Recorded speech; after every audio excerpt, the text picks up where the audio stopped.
Wrigley Field in Chicago. The New York Mets play the Chicago Cubs. Tuesday Night Baseball is presented by Verizon.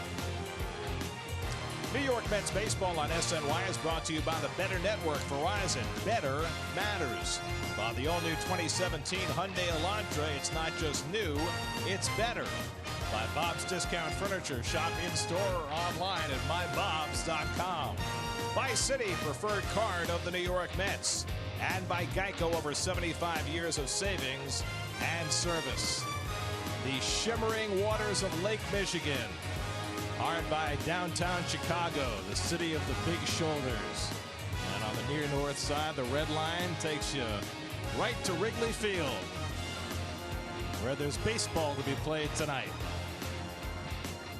And a pleasant good evening, everybody, and welcome to Wrigley Field. Gary Cohen, Ron Darling with you tonight as the Mets play the middle game of their series against the Cubs. A matchup tonight of all-star starting pitchers. Two right-handers who did not participate in the all-star game, and so both are very well rested and both coming into this start with question marks. First, Noah Syndergaard, who comes off a start against the Nats 11 days ago, which he left with arm fatigue. You know, what's very interesting is both these pitchers have been treated with kids' gloves through this all-star process. Syndergaard with 11 days off to try to get his arm fatigue away. This is one of those games where your guy has got to be better than their guy, and both of these pitchers are excellent. And on the other side, last year's National League Cy Young Award winner Jake Arrieta, who had a 20-game winning streak, stopped earlier this year, but he's been struggling lately. Yeah, he threw 2 no-hitters in a row last year, and this year he got off to an unbelievable start, but his last 16 innings, his ERA is over 8, so they're trying to get him back, especially his control into the first hitters of every inning. And like Syndergaard, Arrieta last pitched 11 days ago, so both will be very well rested. As for the Mets outfield situation, we look at the Mets defense alignment for tonight, brought to you by Lexus, and you see Curtis Granderson getting his first exposure to center field this season. Probably just a short-term affair. Well, Michael Conforto, who usually plays left, is in right field. Curtis Granderson, who usually plays right, is playing center. He has over 1,000 games of experience in center field, but I do have to say, last night I said in the game, I don't think either of those guys can play center field anymore. But Terry Collins decided to go with Granderson today because of the experience. And Conforto was out taking fly balls in center field earlier today. He probably will be playing center field when the Mets get to Miami over the weekend. It's the Mets and the Cubs, middle game of the series. All the action coming your way tonight right here on SNY.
Lincoln Summer Invitation Sales Event. Get exceptional limited time offers on a Lincoln of your choice. By the State Farm agent of the game, John Garfinkel of Brooklyn. Contact John at johngarfinkel.com. And by Cholula, uncapped real flavor of your favorite foods with the delicious taste of Cholula hot sauce. Try all 5 unique flavors, including green pepper. Get to Citi Field for Family Sunday, July 31st. Mets play the Rockies, all part of Piazza Weekend. The first 15,000 fans in attendance will receive a Mike Piazza bobblehead, courtesy of Citi. After the game, all kids 12 and under can run the bases in the Mr. Met Dash, presented by Northwell Health. For tickets, visit Mets.com/Piazza. Home plate meeting underway. Ball game about to be underway. Mets and Cubs. First pitch is coming up from Wrigley Field.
Award winner Jake Arrieta faces this Mets starting lineup, brought to you by Geico.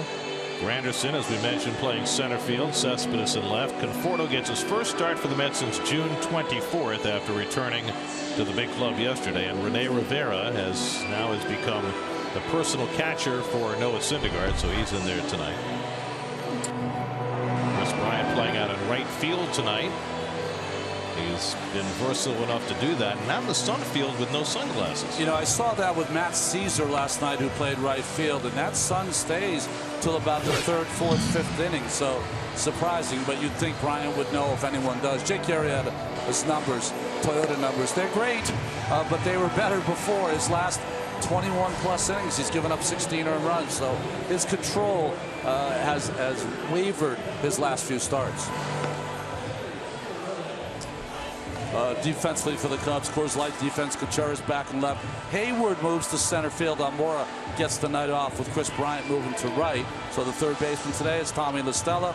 Russell Zobrist back in there after 2 days off, and Anthony Rizzo at first base, who had the big 3-run home run on that 10-pitch at bat, and Miguel Montero behind the plate. 16th Tom Hayward has started in center field. He's a 3-time Gold Glover, primarily as a right fielder, but we've seen him make some great catches in center. In left center in the rain, I remember, against Justin Turner. That's right. Saved a ball game that day. So we're set to go. Arrieta, first time in 11 days he's taken the mound. Got beat up on the Pirates his last time out. Jose Reyes leads off.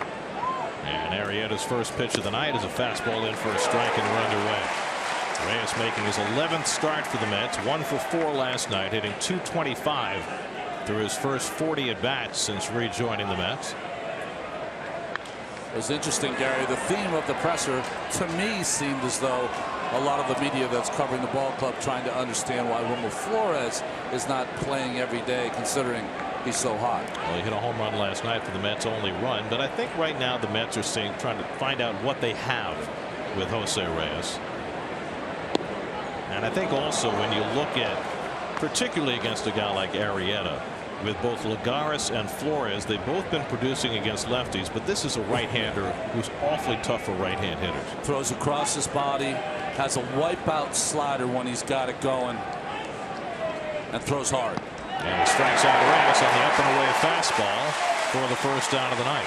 One thing you'll notice, incredible movement. That ball was supposed to be inside, ended up starting inside, it ended up off the strike zone away. So 1 out and nobody on. Now Granderson, who's had some success against Arrieta, 3 career home runs against Jake. Mets have beaten Arrieta a couple of times recently, most significantly in Game 2 of the National League Championship Series last year. I'll never forget, he threw that little hanging slider that Murphy golfed, wrapped it around the foul pole. He couldn't believe it. Murphy, a first inning home run in that game, and then the last time Arrieta faced the Mets, Neil Walker hit a first inning 2-run homer. There's a little flare on the right side. And that's Tommy La Stella making the grab. Third baseman moved over to the right side. And that's the second out. Well, that's the Game 2 start that he made against Noah Syndergaard at Citi Field. Got hit for 3 runs in the first inning. 94 pitches. That's been part of his problem also, throwing a lot of pitches in his last few starts. Well, part of the reason is his walk rate is up considerably. Last year in his Cy Young season, Arrieta was 1.9 walks per 9 innings. This year, 3.4. And he has 15 leadoff walks. It's very unusual. 2 out and nobody on for Cespedes. 0 for 6 since his return to the lineup in Philadelphia the other day. And he pulls one on the ground past the diving La Stella and into left field. And the Mets have the first base runner of the night. And Cespedes has his first hit since returning to the lineup. Well, fastball is supposed to be away. It's up. And Cespedes jumped all over. Remember, Cespedes this year, for the most part, first time up, has been a guy who takes the first pitch. But against Arrieta, who has wipeout stuff, you got to jump on any pitch that you can. A little change in the Mets batting order tonight. James Loney moved up to the cleanup spot. Neil Walker's been hitting cleanup almost every day, but Walker's been struggling. And so Loney, who's been so consistent since the Mets picked him up, gets the call on that cleanup spot tonight. Loney sat last night against the lefty after going 4 for 11 in the series in Philadelphia.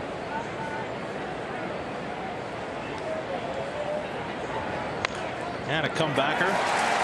Arrieta with the underhand toss. And that retires the side. A hit and 1 left. Noah Syndergaard goes to the mound when we come back.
Lineup brought to you by Hyundai. Tommy La Stella gets a start against the right-hander. Jason Hayward also sat last night. So did Miguel Montero and Ben Zobrist. So a very different look tonight for Joe Maddon's team against Noah Syndergaard. Well, Syndergaard against teams that are over 500, his record 7-3, 4-2 on the road, and it's got to be a pretty cool start. This is where he made his debut over a year ago. La Stella leads off and takes the fastball outside. Tommy La Stella recently back from a hamstring injury that cost him a month on the DL. Normally the primary left-handed bat off the Cubs bench, playing third base tonight. And Syndergaard falls behind him 2-0. Only issue, Gary, when you have this much time off, can you keep your control? Fastball command. Been 11 days since Syndergaard pitched. Came out of that game against Washington with arm fatigue. And La Stella laces one to center. On comes Granderson. He'll have to play it on the hop. Granderson froze a little bit on that line drive, playing his first game in center field this season. And La Stella has a leadoff hit. Hardest ball, they say, when you're playing center field is the ball right at you. And you saw the step by Granderson, one step back. And by the time he tried to rebound, too late.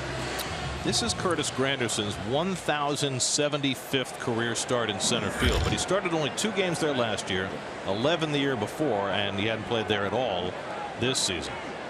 There's an old saying in baseball, you can't hide. The ball will find you. It always does. Here's Chris Bryant with a runner aboard.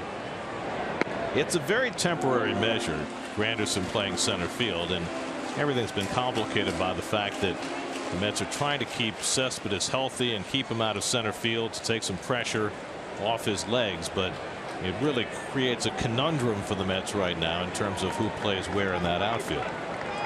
Bryant 1 for 3 last night, leads the National League with 25 home runs, and he hits one toward the middle of the diamond. Walker knocks it down but can't make the play, and everybody's safe. It'll be a base hit for Bryant. I don't know if Walker was thinking about trying to make a glove flip, but he never quite secured it. No, I thought he was going to bring it to his hand, but what happens? It hits him right in the heel of the glove, and he's not able to secure it. I think he knew that he wasn't going to be able to turn 2 just to make the flip, but not able to come up with the play. So back-to-back base hits against Syndergaard to start his night. And now we'll take on Anthony Rizzo with the big hit for the Cubs last night. A 3rd inning 3-run homer against Steven Matz that led to a 5-1 Chicago win. Rizzo 22 home runs, 2nd in the league with 68 runs batted in. 7 home runs so far this year on the first pitch he sees.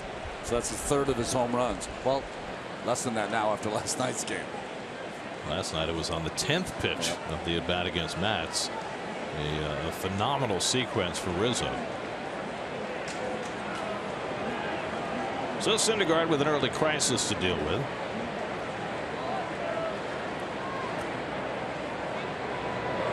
If you remember the last time Syndergaard faced the Cubs, he matched up against John Lester. He gave up a run in the 1st inning, and then the Mets scored 14 unanswered runs. They were able to take him out of the game prematurely because of that big lead. There's Lester double digits and wins now.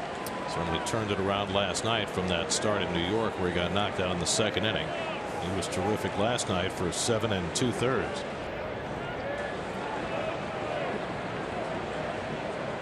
One 1-0 to Rizzo with Ben Zobrist on deck.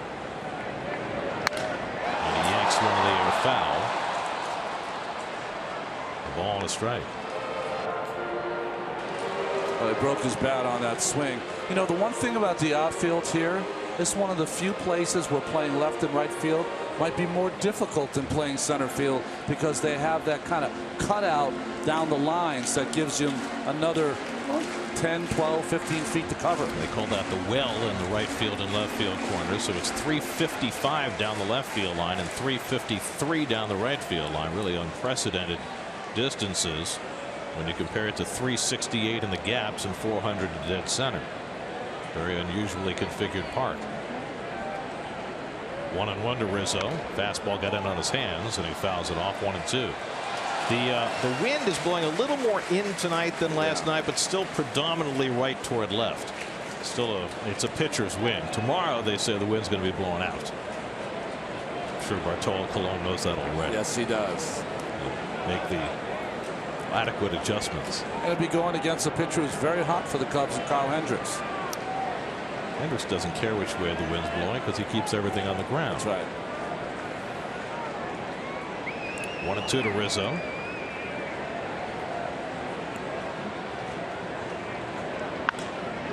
Bases, one foul.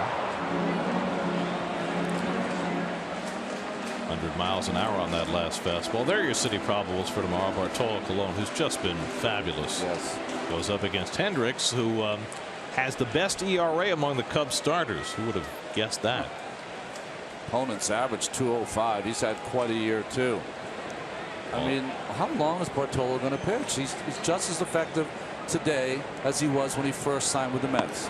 And Rizzo strikes out on a fastball up and in, and Syndergaard's got his first out. 99 on the hands. Well, that's where Rivera wanted it, and Syndergaard hit the target. Wants it up. Rizzo is a low ball hitter, hit his spot.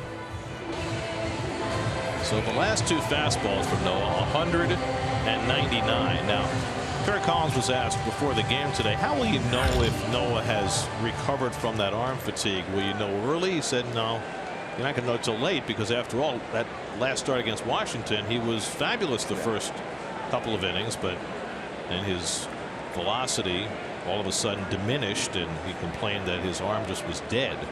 There's Ben Zobrist batting left-handed, and he takes the curveball at the knees for a strike. To me, I think the pitch count for me would be around 75, Gary. That's when I'd see if he's lost anything by then. He threw 79 in that game 11 days ago. I asked Terry if he'd ever heard of anything like what Syndergaard complained of in that last start, because he had no pain and there was no discomfort of any kind, no stiffness. He just said his arm was dead. And Terry said, in all my years of managing, I've never had something like that happen, where the velocity dropped so precipitously, and it really wasn't an injury. It was just what they called it, arm fatigue. And Noah's thrown between starts and has said that he's felt fine. Zobrist takes a knee-high fastball at 100 miles an hour, and it's 1-2. And certainly he looks fine early in this game. Yeah, and it's a product of the game today that every ballpark, of course, has the speed gun, so you know exactly what a pitcher's throwing or whether he's come away from that 100-mile-an-hour fastball. 1-2 to Zobrist with Wilson Contreras on deck. And that bounces away from Rivera, and the runners will move up. Slider in the dirt. And now runners are at second and third. This is the sloppy inning by the Mets. First hit to Granderson that got in front of him. Walker didn't make the play up the middle, and he can't backhand a slider in the dirt. You've got to block it. It's the 8th wild pitch of the year for Syndergaard, up among the National League leaders. So now runners at second and third with one out. The infield will stay back, conceding a run on a ground ball. So Syndergaard would love to have a strikeout here. 2-2 to Zobrist. Syndergaard still from the windup. And it's popped up shallow left. In comes Cespedes. La Stella not tagging, and that's the second out. So Zobrist unable to get it deep enough to get a run in, and now Syndergaard with a chance to get through the inning. Well, Cespedes had another assist last night.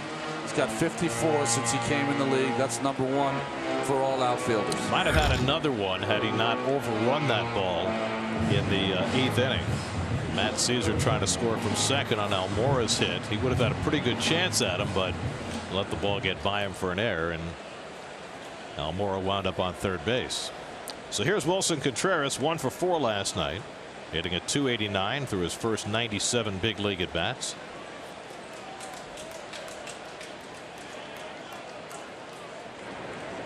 Most pitchers in today's game pitch from the stretch when they have a runner on third. Not Syndergaard here. I like it.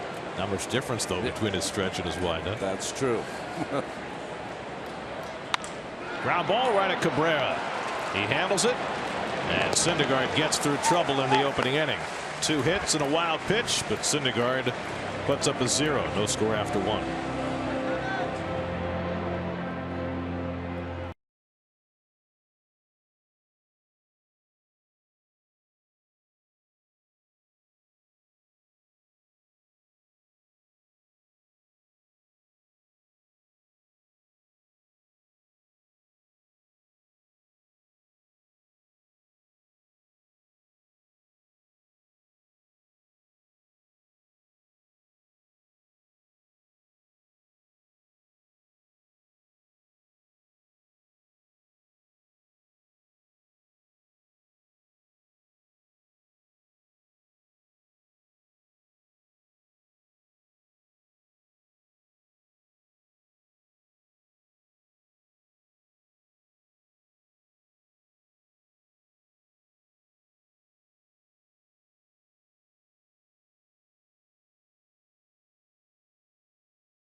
To the ballpark day? Scratching any dog's belly is always a good thing. They love it. Well, if you do that all day, they'll just be in heaven. Neil Walker will lead off the second inning for New York against Jake Arrieta, who had an 8-pitch first inning. Walker struggling right now, 0 for his last 11, 1 for his last 23. And so Terry Collins took him out of the cleanup spot tonight, batting number 5. Cabrera and Conforto to follow for the Mets in the second.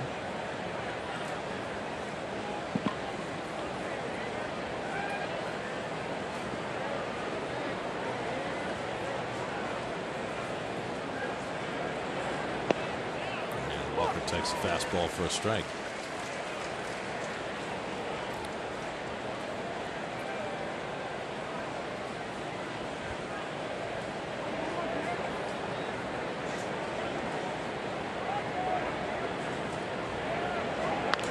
Pulled on the ground, and Zobrist in front of it. 1 out.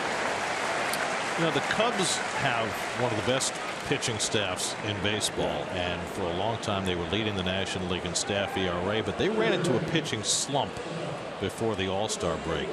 The first 10 games in July, their starters had an ERA of 8.81. Yeah. And Lester and Arrieta were kind of roiled in that. But the Cubs have come out of the All-Star break pitching well. They've played 4 games since the break now, and their starters ERA is 1.95. Arrieta the last one to take them out. You know, it's a lot of things you can do when you're a ball club that has a good record and a big lead, and being able to start Arrieta and Lester as the last 4th and 5th coming out of the break is one of those luxuries that most teams don't have. Cabrera trying to push the bunt, and it goes foul. Arrieta is an outstanding defensive pitcher, so you got to make sure it's a good bunt. Arrieta and Lester both complained of, and Lester less, but Arrieta complained of similar to what Syndergaard had. He had some arm fatigue. He just didn't feel right, and he needed the time off. He said he didn't pick up a ball for 4 days. Very unusual. Well, he has been phenomenal since he put on a Cubs uniform. And we saw that when the Cubs had just gotten him from the Orioles. As he strikes out Cabrera for the second out. And nobody really believed in Arrieta at that point. Remember his tenure with the Orioles, he had a 5.46 ERA and a 20-25 loss record. And it's almost as though when he got to Chicago, a switch was flipped and everything changed for him. Yeah, 48-17 in a Cubs uniform. You know, the thing about,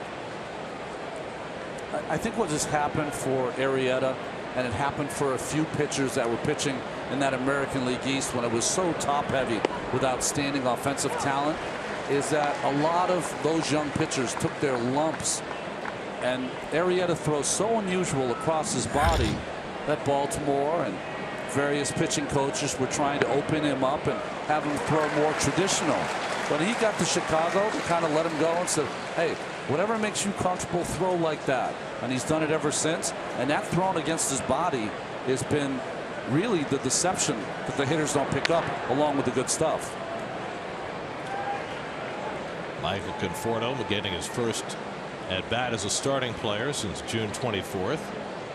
Sent down for 3 weeks, hit .344 in Vegas. Got an at bat last night and singled to left field. Tough when your first start back in the big leagues is against Arrieta. 0-2 coming, and it's on the outside corner. Conforto caught looking. Back-to-back strikeouts for Arrieta to finish the top of the second. No score at Wrigley Field.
trouble in the first inning. They'll take on Jason Hayward leading off in the bottom of the second. Hayward didn't start last night against the left-hander, came in late for defense, hitting just .236 in his first year with the Cubs, and takes a fastball for a strike. You know, his last 10 games he's batting .270, which doesn't sound great, but boy, it's a lot better than it was.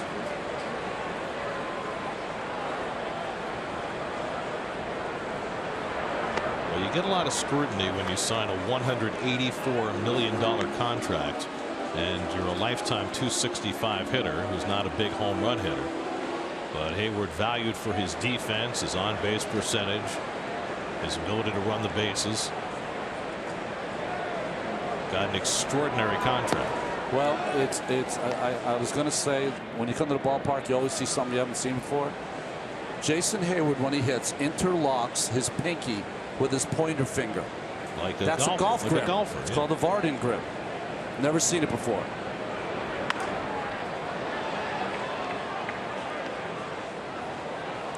You would think that would constrict you a little bit, wouldn't it? Exactly, and I think that's really been an issue with Jason, is that the rotation around his core and hips is a little blocked. You ever seen that before? No, not from a baseball player. I saw Jason Hayward last night at dinner. I said hello to him, and let's just say I have to look up when I'm saying hi to him. He's a big man. Well, he burst on the scene with the Braves, looked like he was going to be a superstar, but never quite come to fruition that way. That's pulled into right field, and he's got a leadoff base hit. It snaps an 0 for 14 stretch for Hayward, and it's the third hit against Syndergaard. The Cubs, after falling short in the league championship series last year, really beefed up this season, bringing in Hayward and Ben Zobrist and John Lackey. Well, the National League East wanted Ben Zobrist too, the Mets and the Washington Nationals. But I think one of the keys here is Hayward and Lackey not only signing them, but taking them away from the St. Louis Cardinals, who won 100 games last year. Well, it hasn't hurt the Cardinals offensively.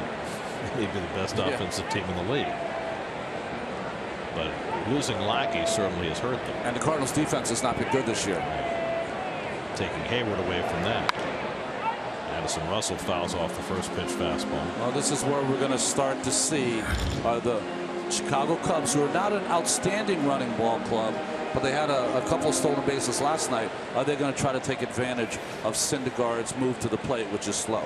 28 steals Syndergaard has allowed in 31 tries, by far the most in the league. Hayward has 8 stolen bases this year. And Russell takes just off the plate, a ball and a strike.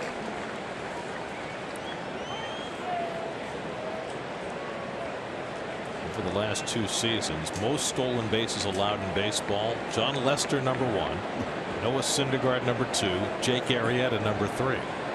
So the Cubs know all about that. So lots of stolen bases and lots of wins for these pitchers. Well, you know, Doc Gooden once gave up 60 stolen bases in a season. Did he? Yeah. What did he win, 24 that 24. year? Wasn't much of a problem. Russell 1 for 4 last night.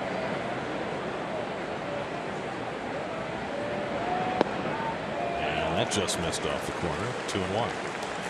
Miguel Montero, the catcher and number 8 hitter, waiting on deck. So Syndergaard's given up leadoff hits in each of the first 2 innings. In fact, in 10 innings at the plate in this series, the Cubs have had the leadoff man on 6 of 10. When you get the leadoff man on in the inning, you score in that inning more than 50% of the time. And Hayward almost was leaning the wrong way as Syndergaard threw over. The feet of Syndergaard are getting better and better. Not only with his move to first base, and that almost caught Hayward napping, but also his move to the plate. He's doing 2 things: holding the ball a little longer, and also it's not a slide step, but it's a little better than it was before. Worst person in this exchange is James Loney. He's got to catch those 90-mile-an-hour throws to first. Put a little pad in that glove.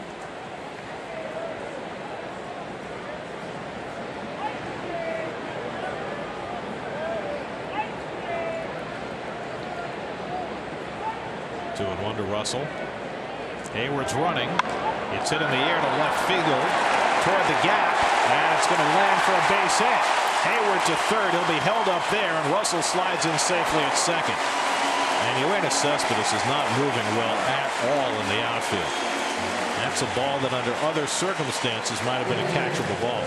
Well, it just shows you with the lack of speed by Cespedes. Also, Granderson has a bad calf. He's playing towards right center. That's a ball that usually should be caught at this level and easily fell in for a double. Wasn't a great read by Hayward, because we could tell up here that was going to be a base hit right off the bat. But Hayward kind of stopped at second base, and that's why he's at third down. So for the second straight inning, the Cubs get runners to second and third, this time with nobody out, and the number 8 hitter Miguel Montero will step in. Montero has seen his playing time diminish with the arrival of Wilson Contreras. Montero had over 400 at bats last year for the Cubs. This year only 141, and he's hitting just 199. Former Diamondback. Infield back, they'll concede a run on a ground ball. Pitcher Arrieta, who's a good hitter, waiting on deck. And Montero fouls off the fastball.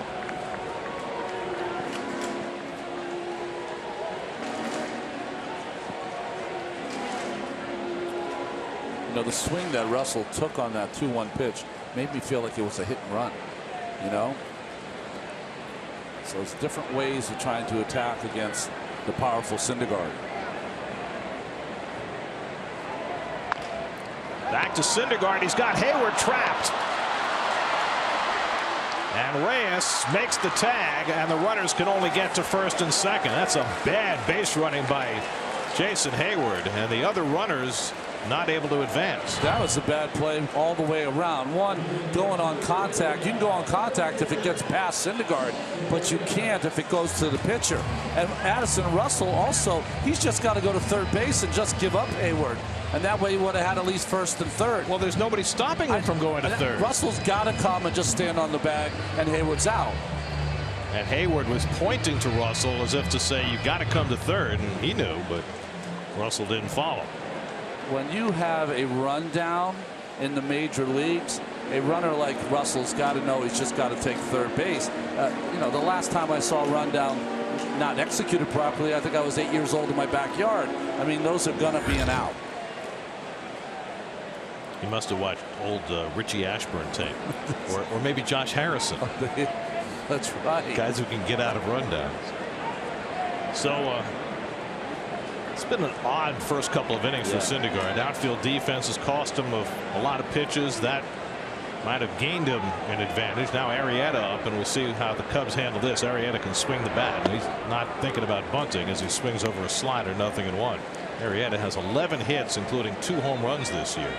One of those pitchers that really wanted to participate in the home run derby with Madison Bumgarner. Russell at second, Montero at first with 1 out.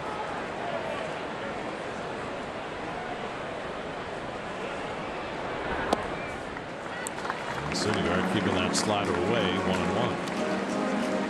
You have to keep an eye on Russell at second base. 2 reasons. One, because he wants to try to take that bag with Arrieta up, and 2, he made a base running mistake. He wants to try to make up for it. Absolutely. See that all the time. He has a knee-high strike, and it's 1-2 to Arrieta.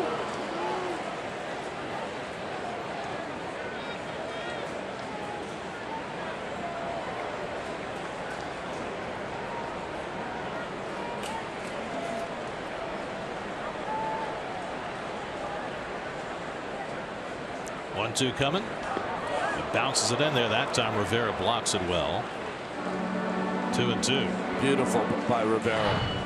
Textbook. This is what you're supposed to do. I mean, that ball traveled what, 55 feet, 50 feet, and he still caught it right in the middle of his chest protector. Nice play by Rene.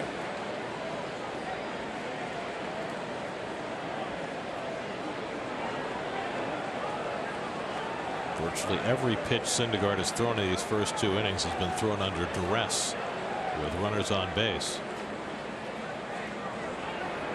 And he gets Arrieta fishing, Arrieta thought he got a piece of it, but home plate umpire Eric Cooper says no, and that's the second out. Second strikeout for Syndergaard.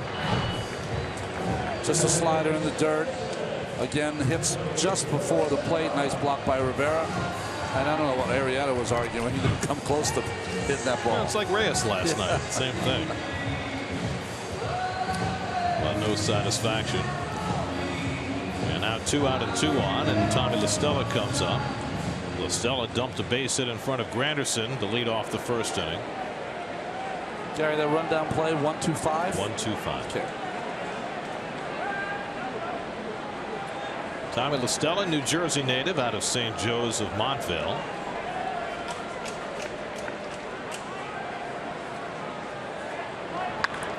Played his college baseball for the Chanticleers of Coastal Carolina, this year's College World Series champions. There's another player, I think, for Tampa Bay that played there also. Yeah, I think right? he just got sent down. Yeah. Utility guy. I'm trying to remember his name. La Stella almost took out Brandon Hyde, the first base coach, with that hard hit ground ball.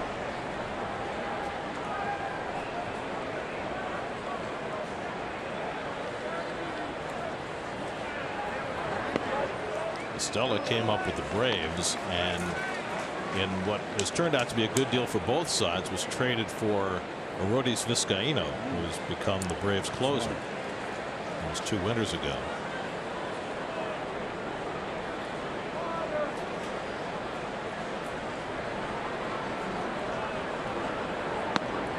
Stella's one of those players that Terry Collins would describe.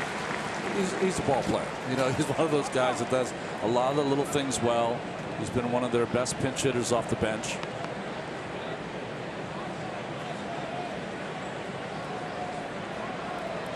Russell at second, Montero at first, and 2 out. And La Stella takes low and away, and now it's 3-1. You got Chris Bryant looming on deck. Rivera's going to take the ball out to Syndergaard and remind him of the situation here.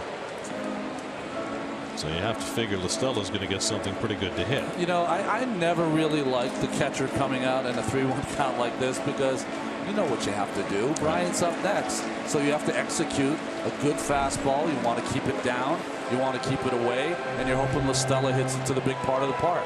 There's really no mystery here. Especially if you can throw 99.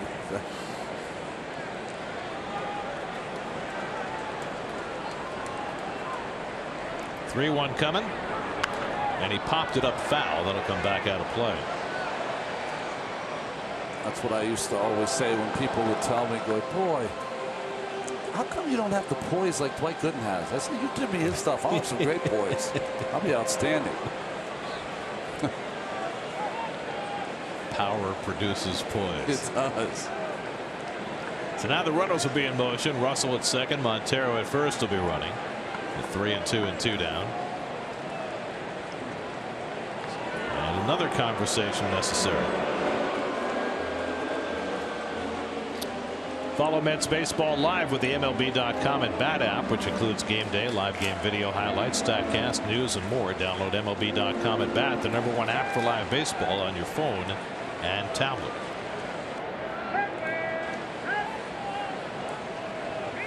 Runners get set to go. 3-2 to La Stella. And a check swing. Did he go? He did not. Ball 4, and the bases are loaded. First walk given up by Syndergaard, and the inning continues with Bryant coming up. Boy, interesting choice there by Syndergaard. Decided to go with the slider. A pitch that he thought would fool La Stella. It didn't. And now he has to face Bryant with the bases loaded. Bryant had an infield hit his first time up, a ball that Walker got his glove on behind the bag at second, but hit off the heel and he couldn't secure it. And now Bryant with a chance with the bases loaded and 2 out. Early moment of truth in this game for Syndergaard, who got out of a second and third jam in the first inning. And Bryant slugs one to deep center. Back goes Granderson. He's got it lined up, and he makes the catch to end the inning. One pitch, Syndergaard throws a fastball, and Bryant hits it to the big part of the park. Game stays scoreless.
Third inning, no score. Rene Rivera leads off against Jake Arrieta.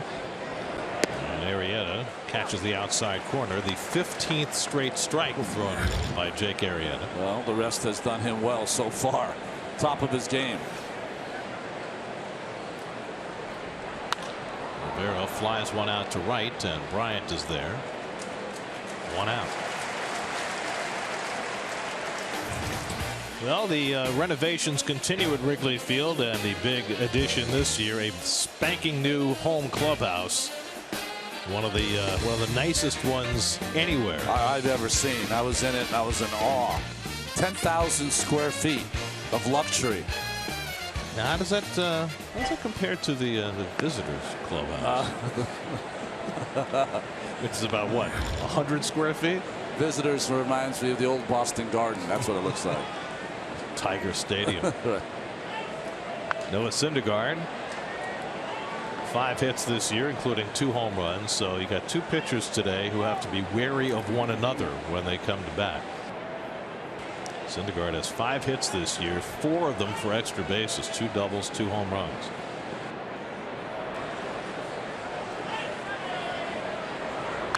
And Noah fouls back the fastball, 1-2. Boy, both of these pitchers are physical specimens, aren't they? 6'6", 250 pounds for Noah. And Arrieta looks like an everyday player. And he strikes out Syndergaard with a fastball. 4th strikeout, first time through the batting order for Arrieta. 2 out of the inning. Just a little slider, not a good one. Kind of hung up in the middle of the plate. Not even a slider, it's more like a cutter.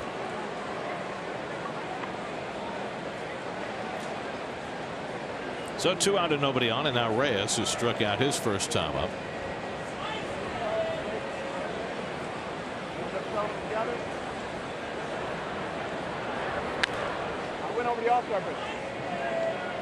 We showed you the Cubs free agent acquisitions this year. They also traded for 2 of their best players. Now, you know, the Rizzo trade, everybody knew Rizzo was going to be a star, and right. You know, they traded Andrew Cashner, who a lot of people also thought was going to be a star. Arrieta, I think that comes more in the realm of good luck. That's right. That's kind of like the Mets signing R.A. Dickey as a minor league free agent. Yeah, except Arrieta always had the physical gifts, just never ever able to get on track in an Oriole uniform. And they not only got Arrieta in that trade, they got Pedro Strop as well, who's become a primetime setup man. Reyes lunging at the curveball and fouls it back. T-Mobile greater coverage of baseball. Arrieta had that streak where he won 20 straight decisions, and even more incredibly, the Cubs won 23 times in a row when he took the ball in the regular season. A .76 whip, unheard of. And he strikes out Reyes to end the inning. 5 strikeouts for Arrieta. He's retired 7 in a row. No score in the middle of the 3rd.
way through 2 stressful innings. They'll face 3, 4, and 5 in the Cubs batting order in the 3rd. Anthony Rizzo will lead off. Rizzo struck out with a couple of men on in the 1st. Cubs got back-to-back hits to start the 1st inning. They got a single and a double to start the 2nd inning, but Syndergaard able to get out of trouble each time. Rizzo takes a first pitch curveball out of the strike zone for ball 1.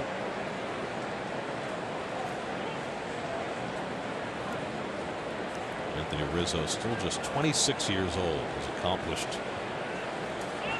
an enormous amount for this point in his career. Good changeup by Syndergaard.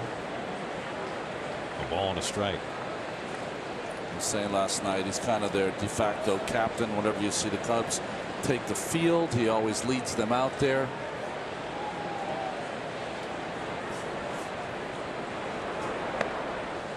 All off-speed stuff. And Syndergaard gets ahead 1-2. See if he goes back to that high fastball that he struck him out in his first at bat. He's right up on top of the plate. You'd think he'd be so vulnerable in. Rivera sets up away, and Rizzo wastes it away.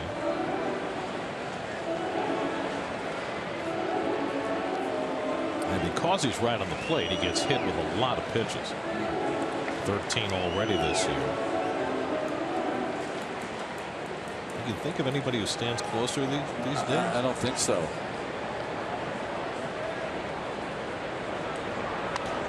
Utley, to me, and when he was in Philadelphia, was as close to the plate as anyone. He would routinely get hit with 20 to 25 a year.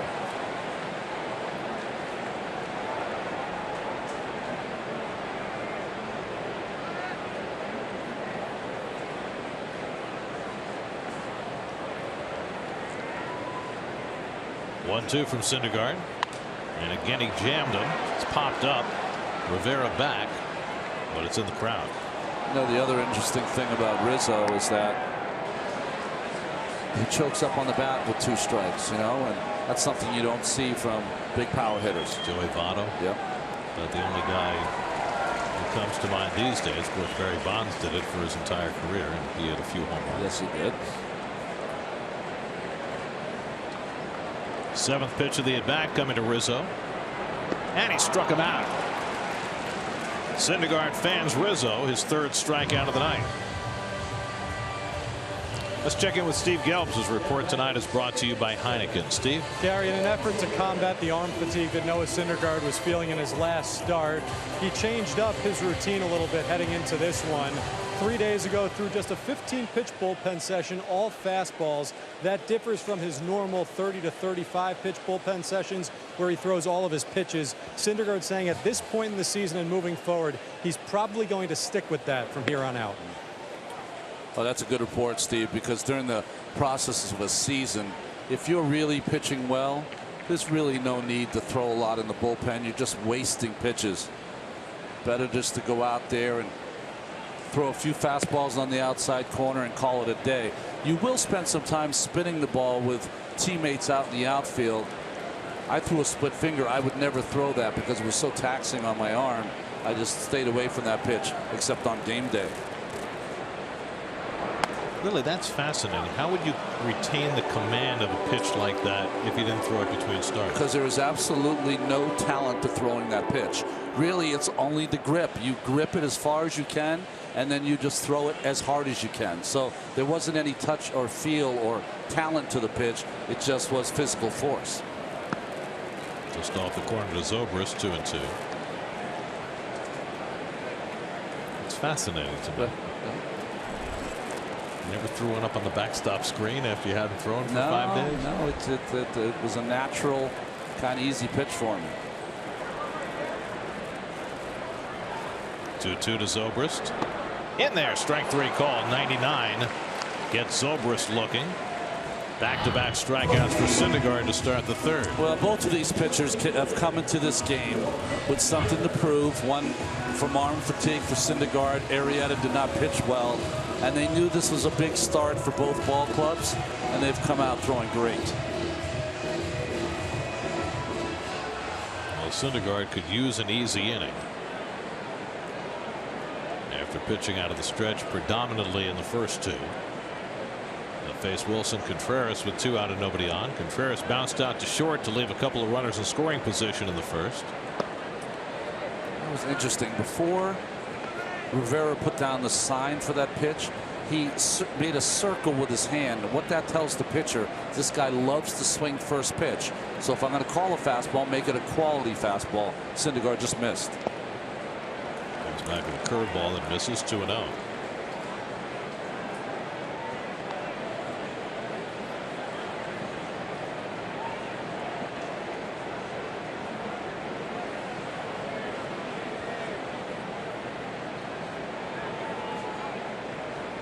Contreras, infielder turned catcher turned outfielder these days.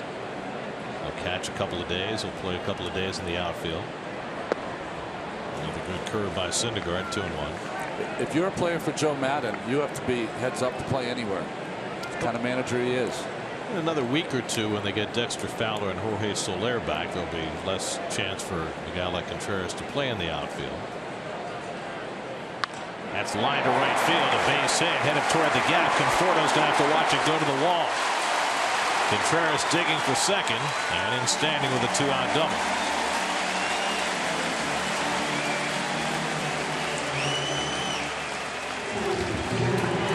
Boy, that's some impressive hitting from Contreras. 2-0 count, gets the fastball away, not trying to pull it, and hit a seed to right center. So much on that, it got past Conforto. Conforto playing his first big league game in right field. He got 4 starts in right field in Las Vegas before being recalled, so he has very limited experience out there. Before the game today, he was out taking fly balls in center field pursuant to what may be his next move. Here's Hayward doing a base hit to right his first time up. You know, I always find it counterintuitive that your pitching is supposed to be the most important, so you'd want to surround that with defense. But the Mets haven't hit enough, so they're trying to get as many bats into the lineup.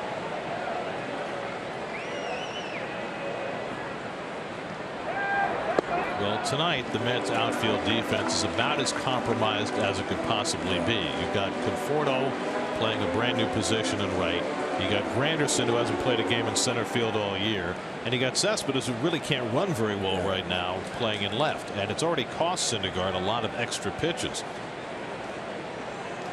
Hasn't cost him a run, at least not yet. There's a call strike to Hayward, 1-1. What's interesting is when you look at the outfield defense, Cespedes playing pretty shallow, Granderson playing pretty shallow, but the non-experience of Conforto has him almost up against the ivy. Well, think about what's ahead for the Mets.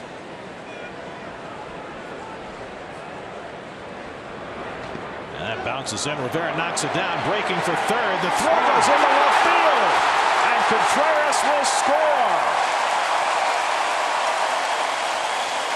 The first run of the game comes on a throwing error by Rene Rivera, and it's 1-0 Chicago. Well, I'm going to point out a couple of different things here. One, a good block by Rivera and good hustle.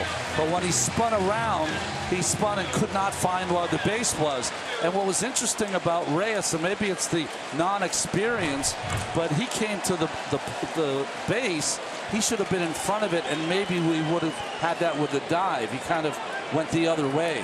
I'm not saying he could have made the play, but there was no place for him to even make any attempt at the play. Hayward flicks one out to left, chasing Cespedes back to the edge of the track, and he puts it away to retire the side. But an unearned run for the Cubs on a wild pitch and a throwing error, and the Cubs take a 1-0 lead in the third.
The fourth inning, Mets trailed the Cubs 1-0. Curtis Granderson leading off the inning for the Mets. And one thing that we're pretty aware of with Curtis Granderson is just how much of a charitable guy he is. And today, for the third straight year, he hosted a clinic at UIC, his alma mater, for 150 kids from the inner city, a baseball clinic, kids about ages 8 to 12 years old. A lot of the Mets were there, a lot of the Mets coaches were there, and the baseball was one aspect of this. But probably the most important thing about a day like today and these days, the last 3 years for Granderson, is that he ensures that the kids at the end of the clinic have to take an hour-long tour of the UIC college campus, because in Granderson's mind, baseball is just a way in, but he wants them to experience the college campus, go back home and say to themselves, you know what, I want to go to college one day. And instead of thinking about which or if I'm going to go to college, he wants them to think, which college do I want to go to? Well, Curtis Granderson is as good of a citizen away from the ballpark as any ball player playing in the major leagues. He's donated a lot of his time, and even more importantly, a lot of money to University of Illinois Chicago, and to do that for the kids today on a day that he has to play. You know, he hasn't won the Roberto Clemente Award, which is for I think, the best citizen of all the players in baseball. He should win it someday. That's how good he is. Also named the Mets nominee for the Heart and Hustle Award, which is for similar good works. Gets this one in the air to right field, and Bryant eases back. Granderson retired for the first out. Guys, I thought one of the fascinating things too about these college tours that he has the kids go on, he gets so specific about it that he makes sure that the tour guide is from the part of the city that the kids are from. So if you've got a group of kids from the south side of Chicago, he wants them touring with someone from the south side so they can actually see someone who got to college from where they were. And as Curtis pointed out, you know, a lot of these kids live in the neighborhood close to the University of Illinois Chicago, might have grown up a half mile or a mile away, and yet had no idea there was even a college campus there. That's right. So it gives them an exposure to a different world that really can help expand their horizons. I'll tell you, I know of this situation firsthand, because one of my good friends as a kid was a year older than me, went to the college I went to, and because he succeeded and was great there, I figured I could do it too. Made a big difference. Cespedes grounds it to La Stella, who picks up the short hop and throws him out. Not an easy play by La Stella, do or die, and he made it. 2 out. Well, it's one of those plays where you put the leather where you think the ball's going to be,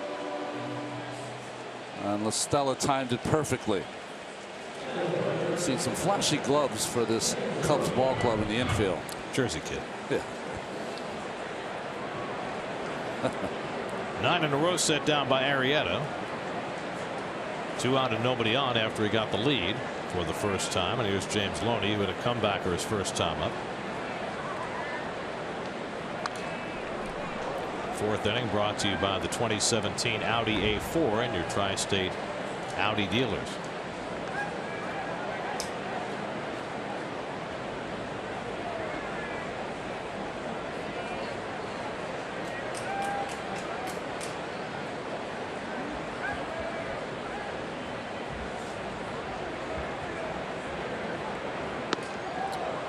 Curveball misses high to Loney. Ball and a strike. So we've already seen from Arrieta the good moving fastball, the cutter, the hard slider, the big curveball.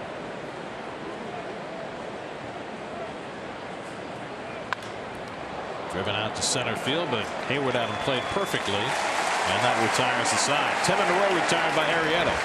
Middle of the fourth, 1-0 Chicago.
Today to pick up an exclusive Mets ticket offer. Offer valid through the end of the regular season, excluding July 30th and Subway Series games. Seats are based on availability while supplies last. For more information, visit Mets.com/McDonald's.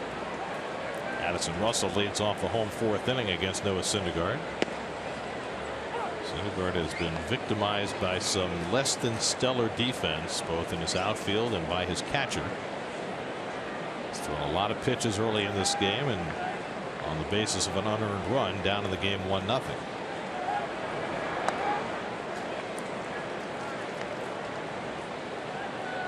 Russell hit a fly ball that fell into left center for a double his first time up. Miguel Montero on deck, then Arrieta.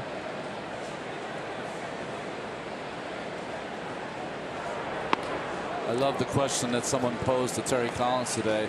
They asked him, do you think that at some point Noah will be able to kind of ramp it back a little bit and not throw as hard on every pitch? He said, well, he could probably do it. And the person said, well, will he do it? Probably not. Is that just a personality thing? Is that a when you throw 100, you want to throw 100. You know, it's but not too many starters in big league history have ever been able to throw 100. Yeah.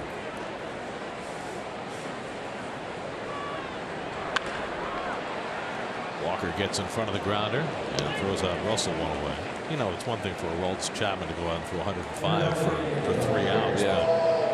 But, you think back over the years, and maybe a Nolan Ryan, maybe a Bob Feller, but how many starting pitchers in history have ever been able to throw this hard for as long as Syndergaard does? I mean, what, he throws his fastball 98 average. He throws his slider 91 or 92 average. His changeup 90, which is crazy.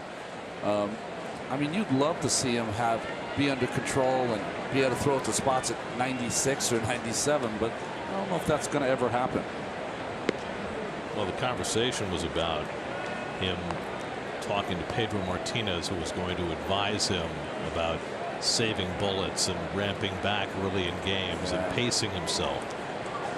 I guess the question is, and I guess nobody really knows this, for the average human physiology, is this sustainable? Yeah, it is. You know, and I think that's the question that everybody wants the answer to, and I don't think anybody really knows. Is a rubber band taut enough to never snap? Who knows?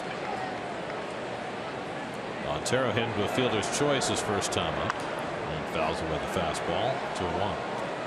What you'd like to do, and this is the most difficult part about it, is that he throws so many pitches that are kind of swing and miss pitches.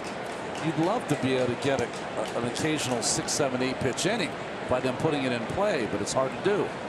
Which you'd have to say he's gotten better at. Yeah. I mean, he did, work on a 2-seam fastball to get himself the occasional early in the count ground ball. So he's getting a little deeper into games than he did when he first came up. You show me any pitcher, 90% of them want to pitch away from contact, not to contact. Like that. Bartolo Colon, he doesn't mind pitching to contact. He prefer it. See how he feels about that tomorrow with the winds blowing out. That's right. Keep it down, Bart. Keep it down. Unflappable.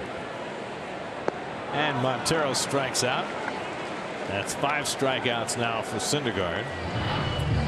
Well, it's a simple formula. He gets these hitters so quick because they have to try to catch up to the 97 plus that anytime he snaps off that slider, they swing over the top of it. Well, he certainly throws the ball in the strike zone. That's one of the most incredible things about Syndergaard, is how few batters he has walked over the course of his career. That second name on that list, who usually leads every single list, Clayton Kershaw, threw in a simulated game. He's got a herniated disc in his back, and he came out of that game not feeling very well. Right. And the Dodgers just put Hyun-Jin Ryu back on the disabled list again. He's got some elbow discomfort, right? Nick Tropiano for the Los Angeles Angels.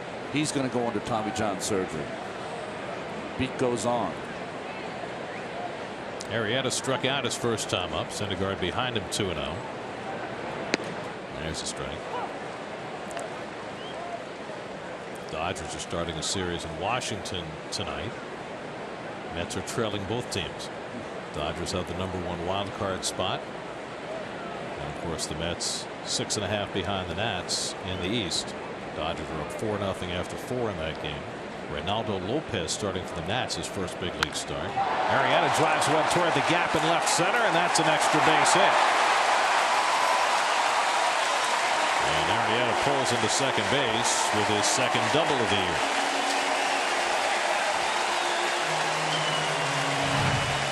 Well, he's got that high leg kick and perfect timing on that fastball down the middle. Nice swing by Arrieta. Watch this ball. It wants to disappear into the ivy, but drops out. Second straight inning that Syndergaard's given up a 2-out double, denying him a 1-2-3 inning. Last time it really cost him because Contreras, who doubled, took third on a wild pitch and scored on Rivera's throwing error for the game's only run.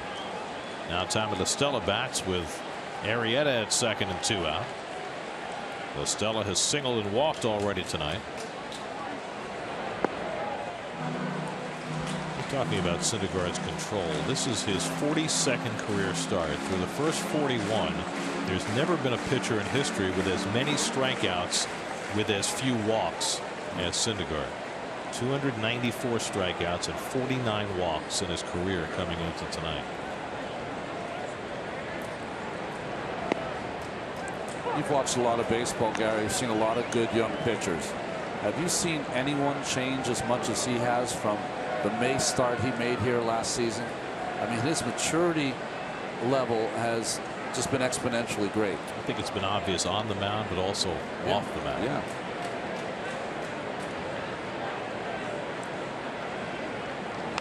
And I would go back a little bit further than his major league debut last year and go back to a year ago spring training. Yeah. The lunch incident when David Wright and Bobby Parnell confronted him in the clubhouse. Since that time, there has not been a game where Syndergaard has been off the bench. He's been out there and he's a sponge. He has learned more baseball in the last year and a half than most kids learn in a lifetime. That's right.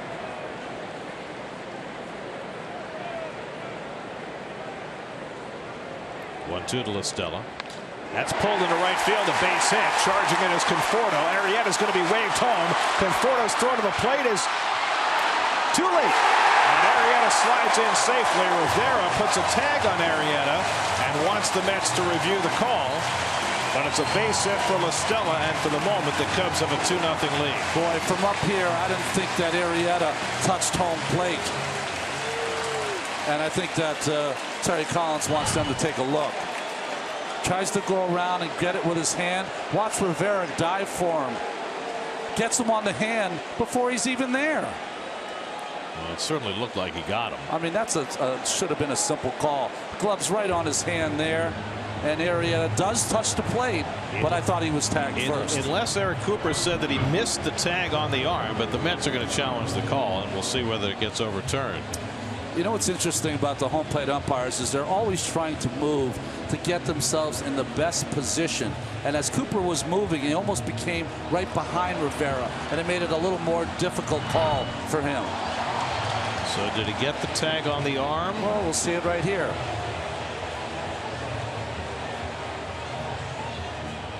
Well, it's right behind Rivera, so it's hard for me to say positive, but boy, it looks like it's there. Looks like there's contact there before Arrieta gets home, right on his fingers. Let's watch the hand as it's going to the plate. Rivera's glove is on it, I believe. The crowd here is reacting like he's safe at home. Well, whatever the call is, it's coming quickly. Yeah. And they say out. So the Mets get the overturn that takes the run off the board, and it ends the inning.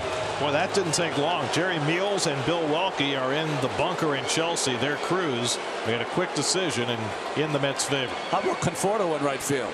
First game out there, he gets an outfield assist. And a great lunging tag by Rivera ultimately results in the third out. Still 1-0 Cubs.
Noah Syndergaard's given up 7 hits through 4 innings, but got an out at the plate on a good throw by Conforto and a good tag by Rivera, and a positive overturn for the Mets from the boys in Chelsea. And how quick were they? That was outstanding. That really was. Gil Walker will lead off against Jake Arrieta, who was just thrown out at the plate. Walker grounded out his first time up, and he drives the first one in the air to center field, but Hayward has it lined up. 1 pitch, 1 out. 5th inning brought to you by your Tri-State Ford dealers, who invite you to test drive a new Ford. You'll discover why Ford is the total package. Well, you know, East Coast, it's 8:30 there. They probably had their takeoff from Old Homestead. They had a nice meal, the umpires in Chelsea, so they're able to come up with that quickly. Not Smith and Walensky? No, Old Homestead's right across the street. Here's this Dribble Cabrera, who struck out his first time up. Well, I know it is a goal of Major League Baseball to get those replay calls one way or another to be a little bit quicker. Yeah. It certainly was accomplished on that one. Slowly hit, charging Zobrist. 2 out. Well, they are not making Arrieta work so far in this ball game. 40 pitches through the first 4 2/3 innings for Arrieta. We saw DeGrom have one of those really low pitch count games on Sunday. He went into the 9th inning at 89 pitches, and Arrieta's heading in that direction now. Went up to Jake today, shook his hand, told him congratulations. You don't get to do that often to pitchers anymore. First complete game shutout. It was nice because there were so many Met fans in Philadelphia that when Jacob came to bat in the top of the 9th, he got a really nice ovation. Oh, nice.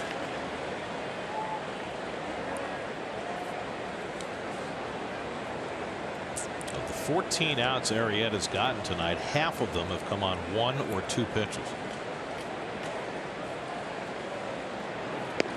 Fordo goes after the cutter away, and it's 0-2.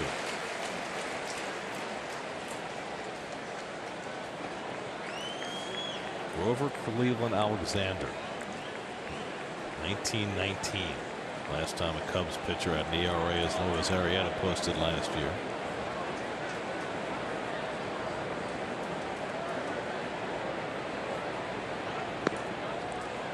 Well, got him the Cy Young. I think for most of the season, you probably thought it was going to be Zach Greinke with his 19-3 record, but Arrieta came on so strong at the end of the year.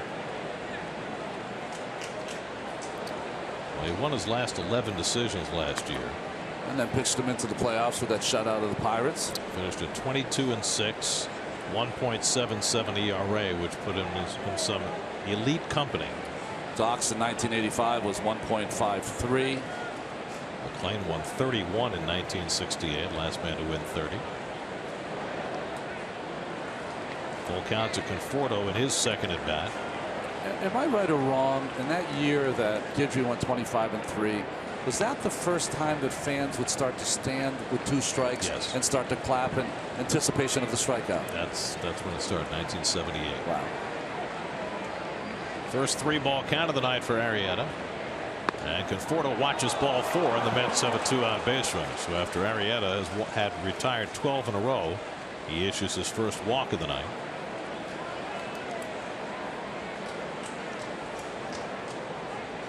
And now Rene Rivera, who flied out his first time up. Rivera's been right in the middle of the action so far tonight. A couple of wild pitches that he was unable to stop. Threw the ball away, trying to get a runner at third to bring in the game's only run. And the great tag at home plate to keep a second run from scoring. And Rene pops one foul back on the roof. This is Rene's 26th start. The Mets are 15-10 in his starts. His ERA, which I kind of discount, is 2.57 when he catches. You know why? Because he catches Syndergaard every time. Horses for courses. Right. David Ross's catcher's ERA is pretty good too. That's he right. catches Lester.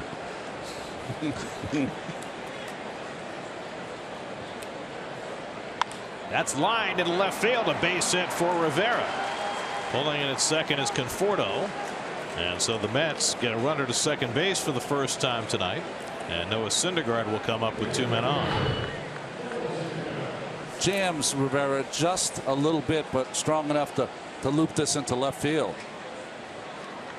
The Mets might need Noah Syndergaard to pretend this is Dodger Stadium again. Arrieta, not a guy who's prone to the home run ball. He gave one up to Neil Walker the last time he faced the Mets. Gave one up to Daniel Murphy last October, but he's only allowed 7 home runs this season in his first 18 starts. Syndergaard struck out his first time up. So Arrieta, before this inning, had thrown only 1 pitch out of the stretch tonight, but after the walk to Conforto, he gives up the base hit to Rivera, and now facing Syndergaard with 2 on. Mets down 1-0 in the 5th. Noah takes a big rip. 1-1. Do the pitchers come under the umbrella of the runners in scoring position plague? I don't think so. No. So Noah's an entity unto himself. That's right.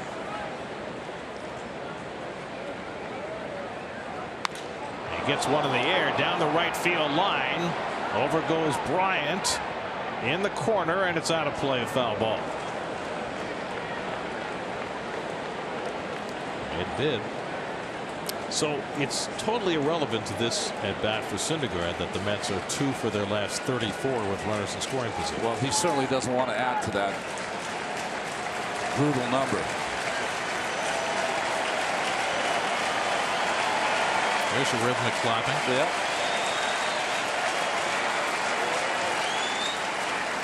Arrieta ahead 1-2. And he strikes out Syndergaard with the cutter to end the inning. 6 strikeouts for Arrieta in 5 scoreless innings.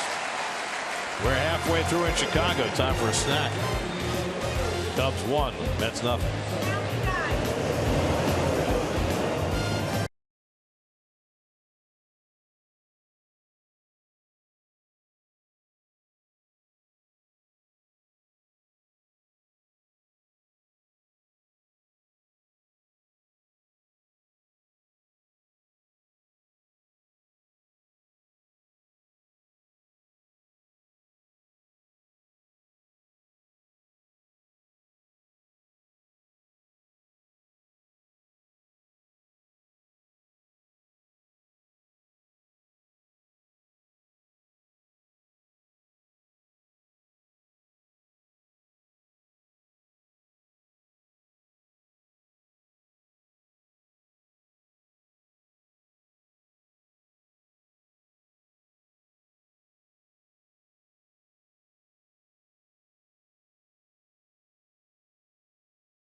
And the ballpark is very much of the neighborhood at the corner of Addison and Clark. Waveland in left field and Sheffield in right field. That's right. It really is a unique experience when you when we were playing in the 80s, the pitchers who didn't pitch that day would run home from the ballpark because it's a beautiful run through the neighborhood, and then you'd get on the beach, and of course that would make it a little easier to run. Right down Lakeshore Drive. That's right. Chris Bryant leading off in the home 5th inning. Bryant's 1 for 2. He singled in the first. Got a chance with the bases loaded and 2 out in the second, but flied out. Syndergaard has had to throw a lot of pitches in this game. Already 80 now, starting the 5th inning, and Bryant pops one a mile high. Cabrera waiting for it to come down. One soaring out. That's a big league pop-up right there. Well, he says his goal is to hit 4 fly balls every day. He should have. The caveat is in the outfield. He wants it to be Deep in the outfield. deep in the outfield. Well, it's working for him. That's all I can say. Here's Rizzo, who's been up twice, struck out both times against Syndergaard, who's fanned 5 through the first 4 1/3. Only run against Noah was an unearned run in the 3rd inning. And he gets in on the hands of Rizzo. He's been doing that all night. Here's tonight's Verizon trivia question. Who are the only 2 teams to have their entire infield start in an All-Star game? Well, you know, one of them who just happened. It was the Cubs this year. So who was the other starting infield from one team in the All-Star game? Well, let's give him a hint. It's in their division. How's that? Does that help? It's in whose division? The Cubbies division. Okay. Do you know the answer to this? I do know the answer. I even know the infielders. In fact, one ended up being a replacement for Bill Mazeroski because Mazeroski was hurt. This is a really hard question, by the way. Yeah. Let me tell you that of the 4 players, one of them played for the Mets. Okay. Another one of them won an MVP. That's right. A third one was a broadcaster in New York. Okay. And the 4th, his son played in New York. That's right. And one of the guys is, I think, more known for playing for another team. Rizzo goes down on a strikeout. And he knew how to play basketball a little bit. Yes. Again, that high fastball. Rizzo just can't catch up to it so far.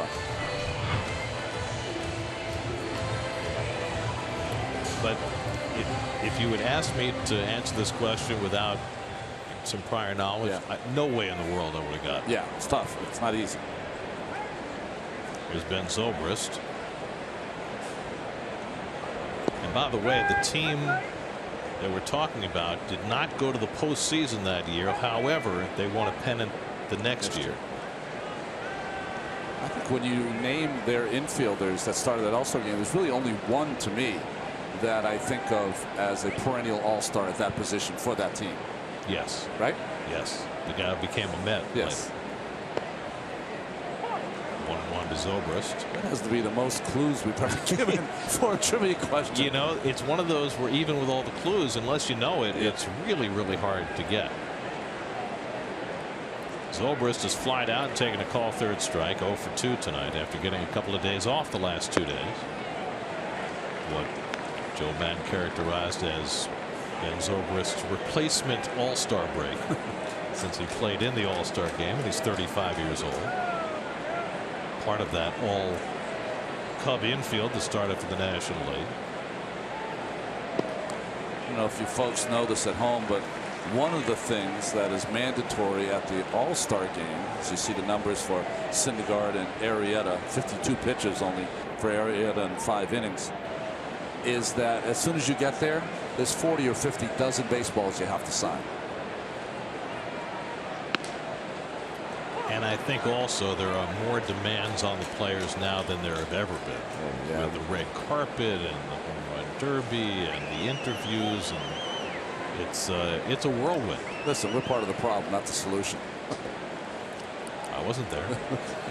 Here's a 3-2 coming, and it's hit out to left field, chasing Cespedes back. He's there, and that retires the side. First 1-2-3 inning of the night for Noah Syndergaard. We're through 5 in Chicago. Still Cubs 1, Mets nothing.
Order for Jake Arrieta as we go to the 6th inning. 1-0 Chicago.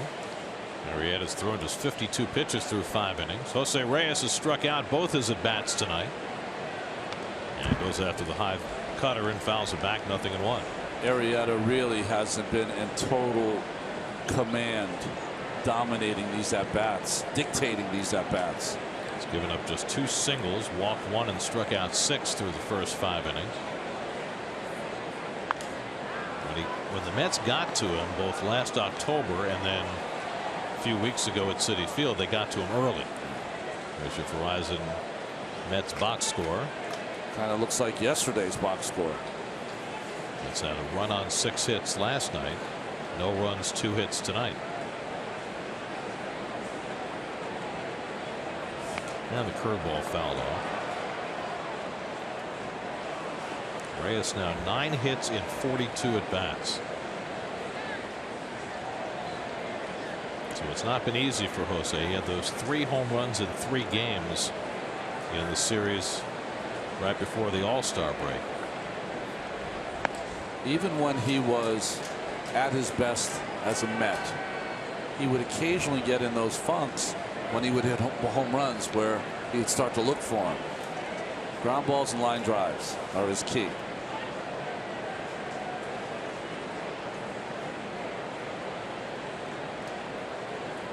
One, two.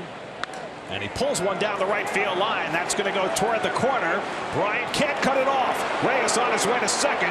He's going to take the turn and try for 3. The relay by Zobrist to third base is not in time. It's a triple for Jose Reyes. His first triple of the season. And the Mets have the tying run at third and nobody out. Well, just a bullet off the bat, and it was going so fast that it got past Kris Bryant. Once that happened, Reyes was definitely going to go for a triple. And this looks like vintage 2006 Reyes.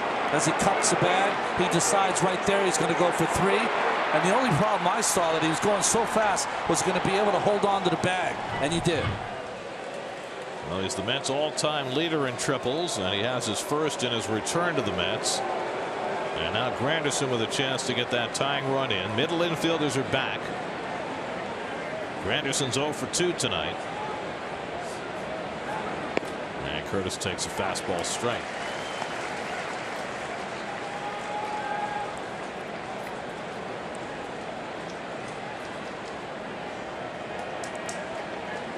It's Reyes' 100th career triple as a Met.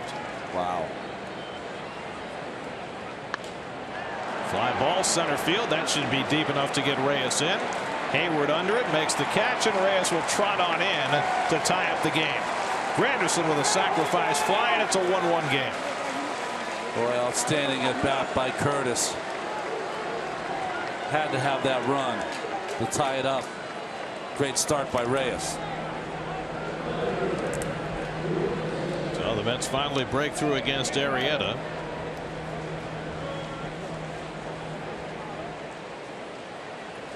Now a tie ball game, 1 out and nobody on, and Cespedes coming up. Cespedes has the Mets' first hit back in the first inning, a single to left field, 1 for 2 on the night.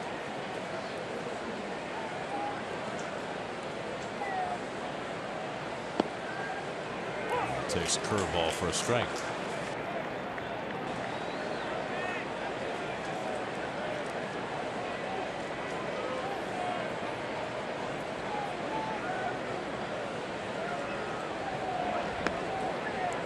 Arrieta has kept his pitch count very low. Syndergaard has thrown 91 through 5 innings.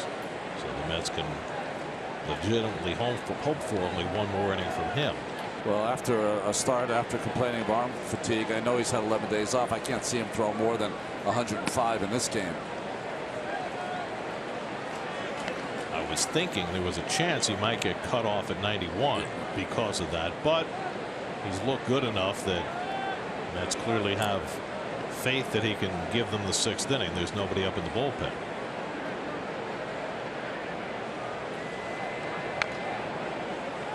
Two and 2 to Cespedes.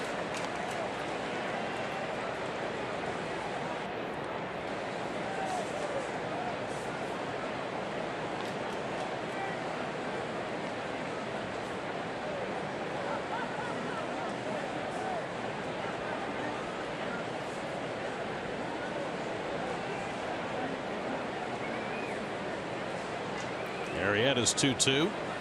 And Cespedes lays off the cutter. Full count. Only the second 3-ball count of the night for Arrieta. He walked Conforto on a 3-2 pitch in the last inning. 3 of the last 5 Mets batters have reached base against Arrieta after he had retired 12 in a row. And Cespedes grounds one down to Listella. Plays it on the backhand. And the throw on target. 2 out. Still not running 100% by any means. Well, good sinking fastball and nice play by Listella. The ball stayed down. And he's got a strong arm. Yeah, that's kind of like a 3/4 gate. And he didn't touch first base either. I always think of that as a mistake because if the person at first happens to drop the baseball. Do you think he did it on purpose? Yeah. Because hitting the bag might exacerbate the thigh? He absolutely did it on purpose, yeah. I mean, the Mets right now are trying to nurse Cespedes through what clearly is a compromised quad muscle.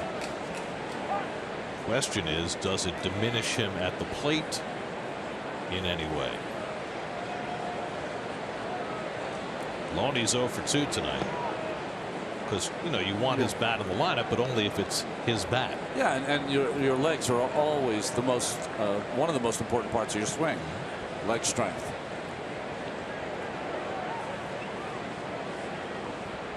Mets waited 9 days, didn't put him on the disabled list because they felt as though they could not sacrifice any days that he might be able to play just because they need his bat so badly. Well, and you understand that. If he's not in the lineup, you're back to June 2015. John Mayberry in the neighborhood.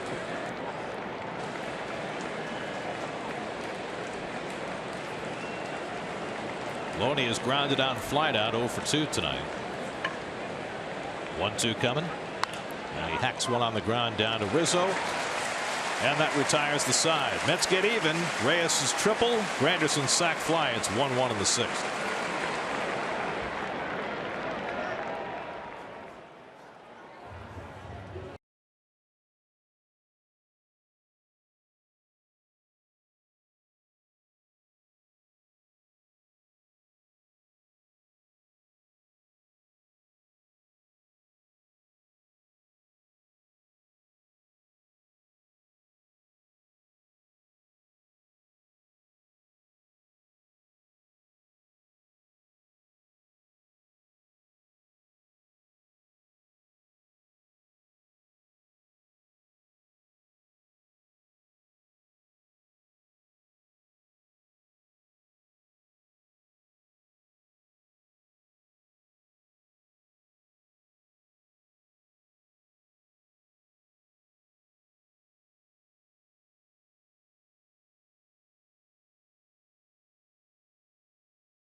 For the Dodgers tonight, there's your People's United Bank starting pitchers, and both have been terrific. Syndergaard's had more difficulty to pitch through, but it's a 1-1 game as we go to the bottom of the 6th.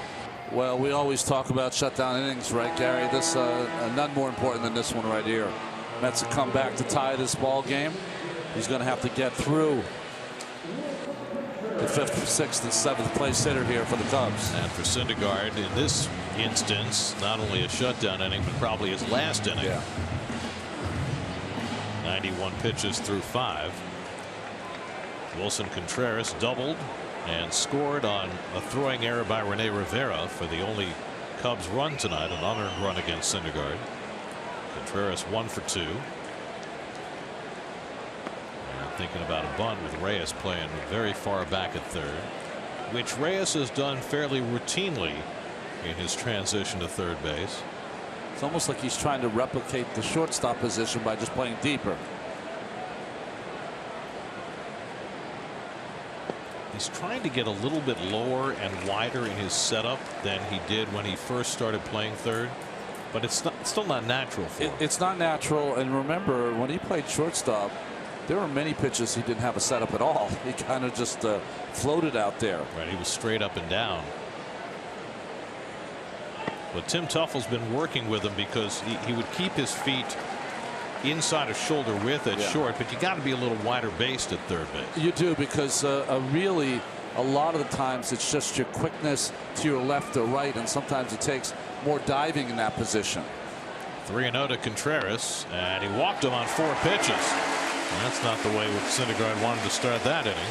His second walk of the night, and now the go-ahead run aboard. Jason Hayward coming up. Hayward 1 for 2, singled back in the second. Later was caught in a rundown between third and home that helped Syndergaard get out of that second inning. Well, Syndergaard can only have a handful of leadoff walks in this entire season. Well, that's only his 20th walk of the year. This is his 18th start, his 19th appearance. It's a good month for me, 20 walks.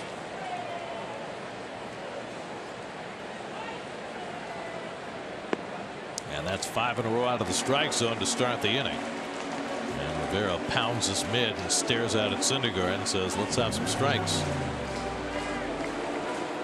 Just throw it in the truck bed. Yep, right there, Noah.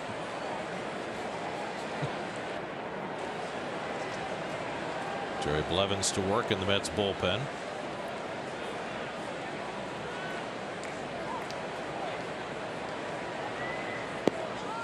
And that's 6 in a row he's missed with.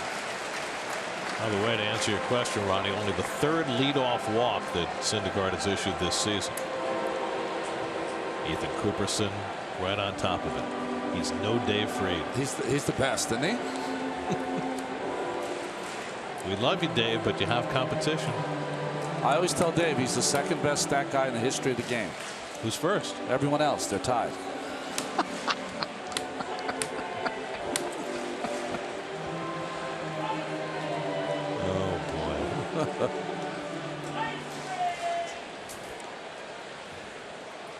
So Robles gets up alongside Jerry Blevins now in the Mets bullpen. This could be Syndergaard's last batter if he loses Hayward. You got Addison Russell waiting on deck. 2-0 coming, and Hayward swings and knocks the mask right off Rivera, who is in some discomfort.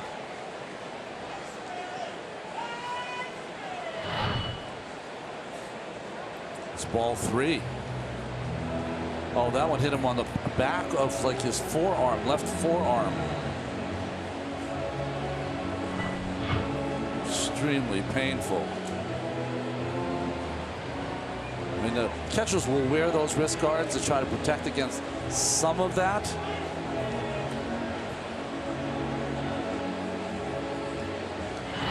But that ball velocity coming off that bat is, around 100 miles an hour. And hit him straight. And he's got the hand flex too to catch the ball, which makes it that much more difficult. If you put your hand out there, you can tell like your bone in your arm is sticking up, and that's what it goes right off of. Well, he'll hang in there. He's catcher. Yeah, they're tough. That was a big swing for Syndergaard. Could have been 3-0 to Hayward. Now it's 2-1. There goes the runner Contreras. The throw by Rivera to the wrong side of the bag, and that enables Contreras to steal his first base in the major leagues. Smart play after Rivera just took that hit. And got caught a breaking ball also. Hard throw by Rivera, just off by 3 feet. He had enough time to get him, but just not a good enough throw to get him. So now the go-ahead run in scoring position with nobody out. 2-2 to Hayward.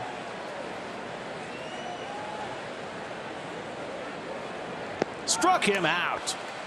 Rivera will have to make the toss, and that's a big strikeout for Syndergaard. Hayward unable to advance Contreras to third. 7th strikeout of the night for Syndergaard.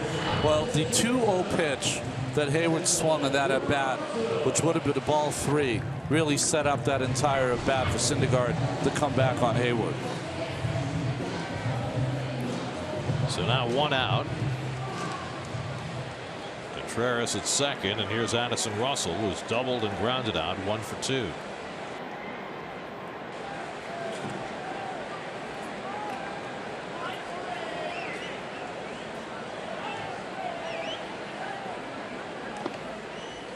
Knocked down by Rivera. He's had a busy night in every respect. I think Syndergaard's been a little off with that breaking ball. Seen a couple of bounces before the plate. Contreras with the stolen base, his first in the majors, and the 29th against Syndergaard this season. 29 of 32.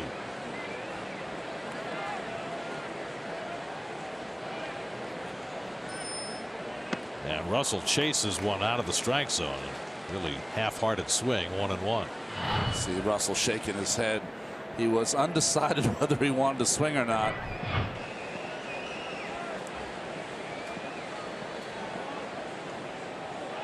Syndergaard at 102 pitches tonight, showing no ill effects here late in the game of the arm fatigue that plagued him in his last start. Still popping it at 96 on the black, and it's 1-2. That was the best fastball he's thrown in a while, and I know it was not 100 and only 96. I'm talking about the placement on the knees on the corner.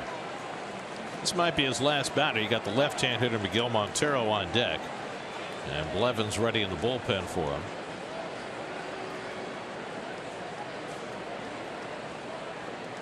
One-two to Russell, fouled away. Now, if I can speak as an ex-pitcher, Gary, I don't want out of this game. The team has not played the tightest of games today, and the score is tied 1-1. If I can retire Russell, I want a chance to get Montero out, even though he's a left-handed hitter, so I get a chance for the next inning to maybe get a win. He might have to fight for it. Yes. Gary's already looking at his lineup card, figuring out what he wants to do. First, Syndergaard's got to get Russell. 1-2 coming. Struck him out. Came with the curveball. Back-to-back strikeouts for Syndergaard. 2 out in the inning, and here comes Terry. And he is not going to wait for Syndergaard to talk him out of it. He's already signaled Blevins into the game. So Syndergaard in his first start in 11 days. No arm fatigue tonight. Throws 105 pitches. He'll come out after 5 2/3. And Blevins will try and pick him up. 1 unearned run against Syndergaard's ledger tonight, but he leaves in a tie game.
Jerry Blevins in to face Miguel Montero with the go-ahead run at second and 2 out. And he almost hits Montero with his first fastball. Well, with Blevins' numbers, I'm really surprised that Joe Madden hasn't countered with some right-handed batters that he has on the bench, especially Baez or Caesar. But maybe because Montero and Arrieta are working so well together. I don't know. Montero is hitting 136 against lefties. He's 0 for 1 in his career against Blevins. Contreras at second with 2 out. You know, a lot of teams can't bat for their catcher in the 6th inning, but the Cubs are an exception because they have 3 catchers. They do, and you know, Ross could hit. You wouldn't hit Ross, but no. Contreras can go behind the plate. Right. Put Matt Caesar up there, put him in the outfield, put Contreras behind the plate. Caesar had 2 pinch hit singles this weekend, drove in 3. Blevins behind 2-0. And Montero fouls off the fastball, 2-1. Well, you saw the numbers for Blevins on his bottom line when we showed his stats. He has stranded 25 of 27 inherited runners this year. And that doesn't even count the guys that he comes in, gets it out, and then passes them on to the next guy. That's right. He has been extraordinary in that role this year, and trying to do that for Syndergaard. And mostly doing it with fastballs, which has been surprising.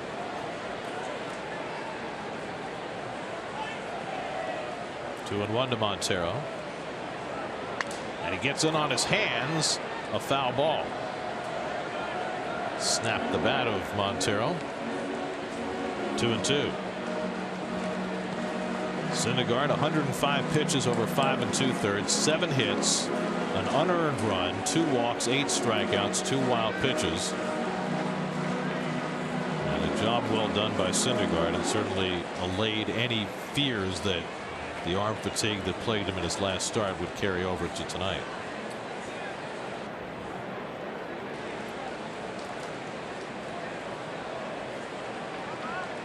The pitcher Arrieta is on deck.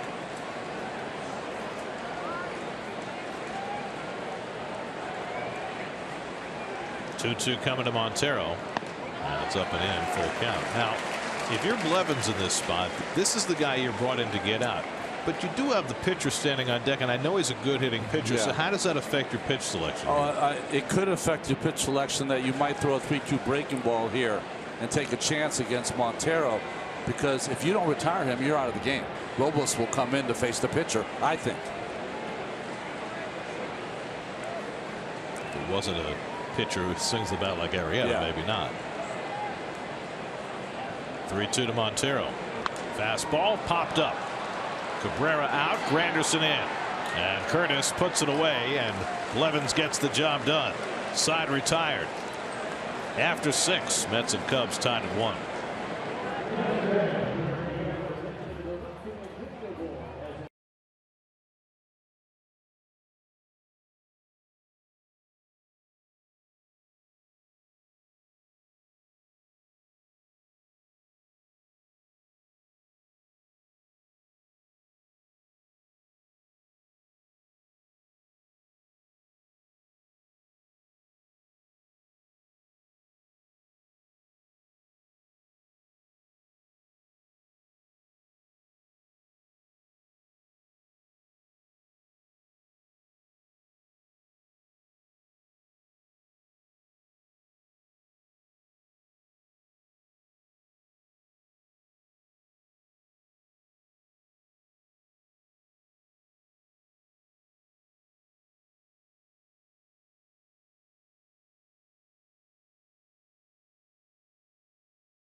Sports writers recap tomorrow's Mets-Cubs finale with up-to-the-minute news straight from the clubhouse on Daily News Live, presented by Citi, tomorrow at 5, only on SNY. Do they know how small that clubhouse is?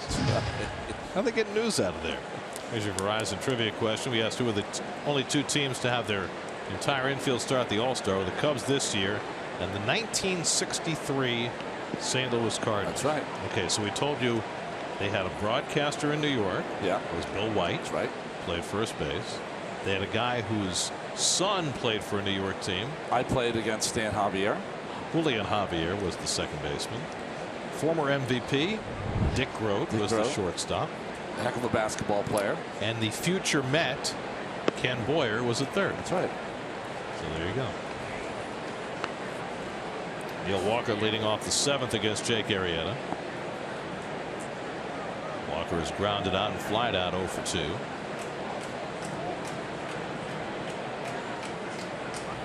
And he pulls one into right field for a base hit. Bryant gets over and cuts it off. And Walker is aboard to start the 6th inning. So Arrieta gave up a leadoff triple to Reyes in the 6th. That helped the Mets get the tying run, and now he gives up a leadoff single to Walker in the 7th. That looked a little bit like a changeup from Arrieta. Walker was all over it. Now Asdrubal Cabrera, who has struck out and hit a slow ground ball to second base, 0 for 2 tonight. La Stella playing way in on the grass at third, as though he's anticipating a bunt from Cabrera. Little side saddle stance for La Stella.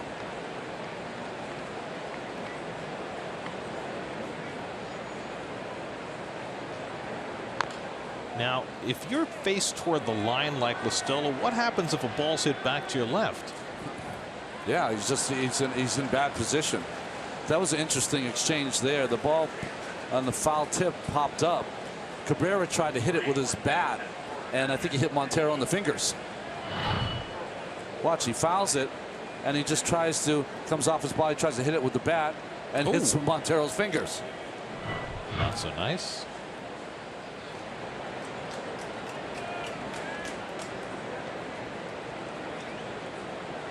And Cabrera does square the bunt and fouls it back. See, that I don't understand. No. If you're going to bunt, why wouldn't you do it on the first pitch? And also, La Stella was so far in, he could have turned 2 on that. Action begins in the Cubs bullpen. They got Travis Wood, the left-hander, up.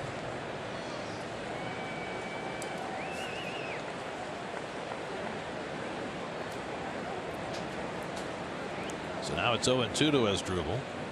Walker at first and nobody out. Rizzo playing well off the bag, which kind of negates the pickoff throw. Yeah, he plays about 2-3 steps closer to the pitcher off that bag, so you really can't have a pickoff play at first. Walker not much of a base stealing threat, just 2 this year.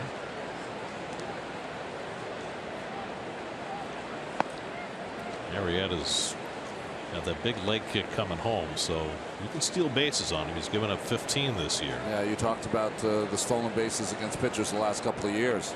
Arrieta's on that list. Top 3 with Lester and Syndergaard.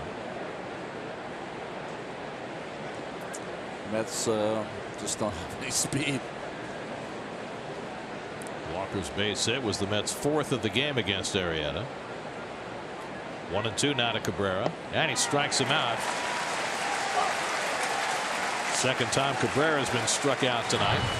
You just got that breaking ball that one's the changeup. That's one of the few changeups we've seen. He gave up a hit to Walker, and this one straight down against Cabrera. So 1 out and 1 on. Now Conforto. Michael struck out in the 2nd, drew a walk in the 5th. His first start since the 24th of June.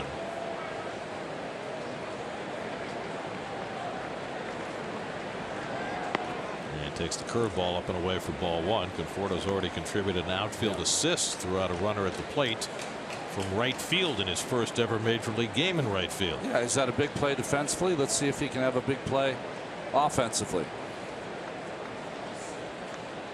Arrieta untouchable second half last year, and for that matter in the first half this year. Popped up. Zobrist with the angle coming toward the line. And into foul ground to catch it. 2 out.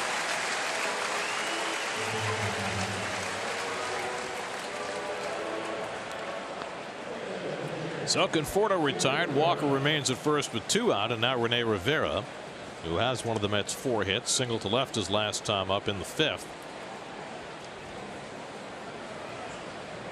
Alejandro De Aza comes out on deck. He'll pinch hit if Rivera can keep the inning going.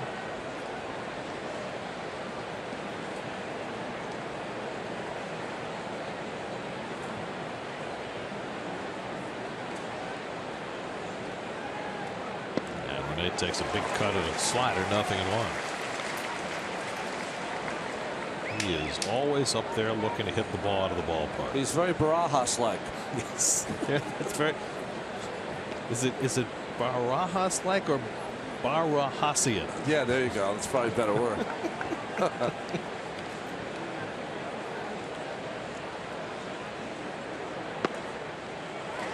he takes a strike, and it's 0-2. Now the Mets in recent years have had backup catchers who could hit the ball out of the ballpark, whether it was Rojas or Ramon Castro or John Buck. Big guys who, when they made contact, the ball went a long way. The question was how often they'd make contact. Arrieta ahead on Rivera, 0-2.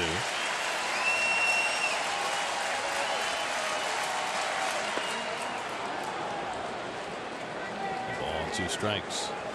I think for Walker at first base, since the Mets can't steal bases, lack of team speed. There's De Aza.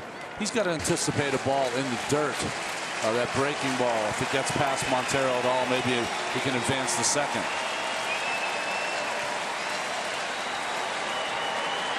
Arrieta only at 80 pitches for the night, working in the 7th inning. Threw very few early in the game. 1-2 coming. And it's hooked into left field. A base hit for Rivera. Walker pulls in at second. Rene Rivera with his 2nd hit of the night. And now the tie-breaking run is at second with 2 out. Nice job by Rivera. Hanging breaking ball, one of the few that Arrieta has thrown. The Mets are in business here with 2 outs. De Aza will be the pinch hitter. They've got the lefty Travis Wood ready in the bullpen, but I don't think Joe Maddon's going to make that move because then he'd see Wilmer Flores come up. Chris Bosio, the pitching coach, is going to go out and talk instead. Just give Arrieta a little bit of a rest. Also give him the scouting report on De Aza. Arrieta, I'm sure, already knows it. But you know, you and I have been speaking up here, Gary, in between innings. What do we keep saying? It's a game you got to win if you're the Mets. It's just one of those kind of signature games in the second half that you need something to jumpstart your season. This is one of those games. Beat a team, maybe the best team in the National League, with their best on the mound. De Aza's got good career numbers against Arrieta, but most of that, of course, is when Arrieta was in Baltimore and wasn't a very good pitcher. With the ERA over 5 that we showed before. But Alejandro is 3 for 7 against him, so he's got a little knowledge of Arrieta. Walker at second, Rivera at first. Mets looking for one of those elusive hits with a runner in scoring position. They went 0 for 7 last night. 2 out and 2 on, and De Aza takes the cutter at his feet for ball 1. De Aza was at his best about in May. Remember when he came up in pinch hitting situations, choked up, just hit a couple of balls up the middle for base hits. That's all the Mets need right now.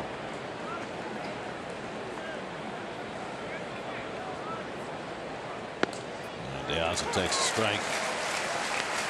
1-1.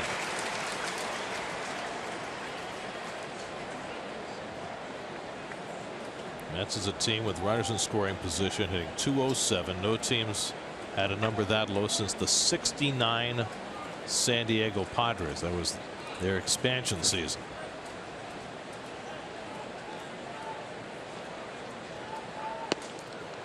That's a strike with De Aza bailing out.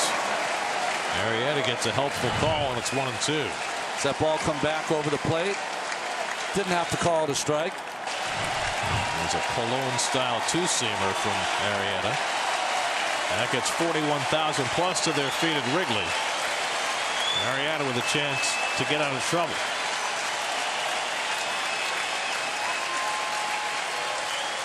One-two coming, and he struck him out to end the inning.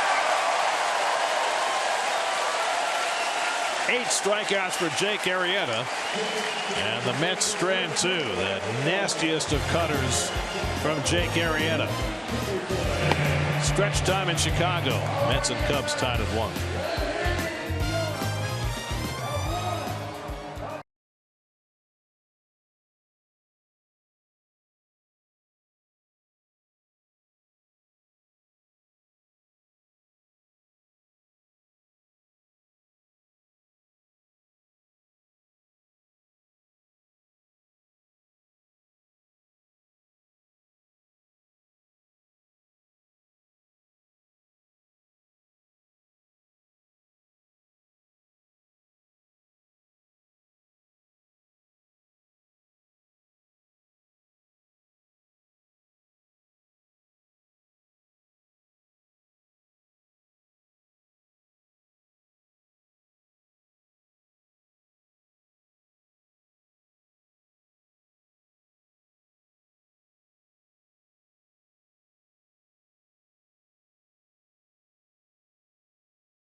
Showing off all his skills. We didn't show him singing tonight. We showed that last night. That's right.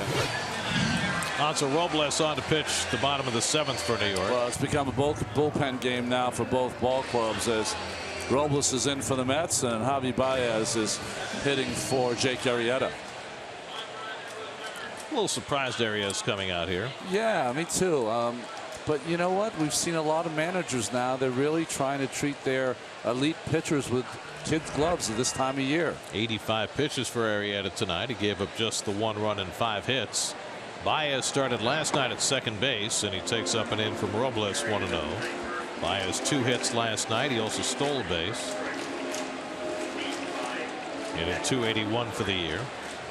Noah Syndergaard went 5 2/3, an unearned run on 7 hits, 2 walks, 8 strikeouts. Jerry Blevins retired his only batter, and now Robles, who last pitched Saturday night in Philadelphia.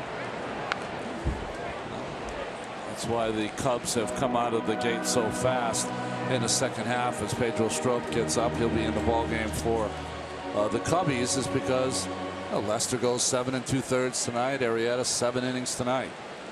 Well, it's what they weren't getting in the last couple of weeks before the All-Star break when they lost 15 of 20. But their pitching appears to be back in the groove after the break.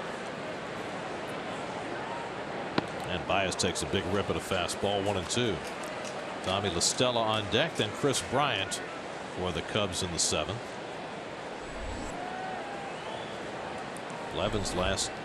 Robles last time out, he gave up a hit to the first man he faced. An RBI single to Maikel Franco that wound up putting the Mets on the losing end. 1-2. And Baez bounces one down to Reyes. Nice easy hop. Wide throw, but Loney with good footwork, and they get the out, one away. What a nice play by Loney there. That's the one thing about that throw from third base. It'll start to go up the line if you throw it sidearm. And Loney just walked right across the base into foul territory and kept his eye on the baseball. Very difficult play because it goes almost right through the runner. And if your timing's bad, you can waffle. So 1 out and nobody on. Now Tommy La Stella, who's been on base 3 times in a row. 2 singles and a walk. Last time up, he got a base hit to right field that looked like it had scored Jake Arrieta from second, but Mets called for the review and won a reversal to keep a run off the board. Cespedes reels in La Stella's fly ball, and he's retired for the first time tonight. Check out SNY.TV for all the latest Rangers news and all the reactions to the Broussard trade on SNY.TV, your online home of all things New York sports.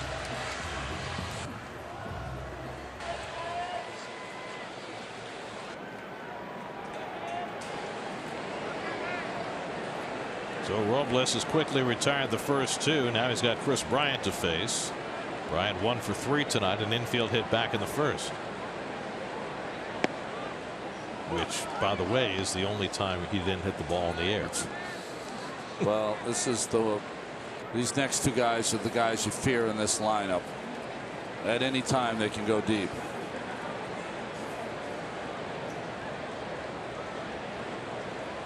Bryant homered against Robles earlier this year. And he pulls one on the ground. That's going to go through for a base hit. Even with 3 infielders on the left side, Bryant found a way to sneak it through for his second hit of the night.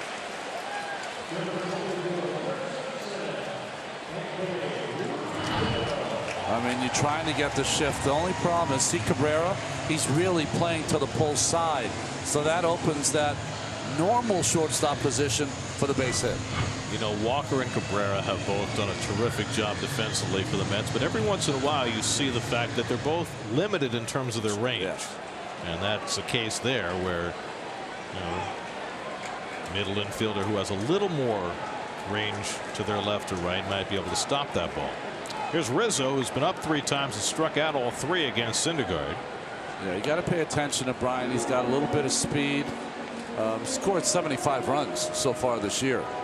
That leads the National League. He's got 4 stolen bases this season.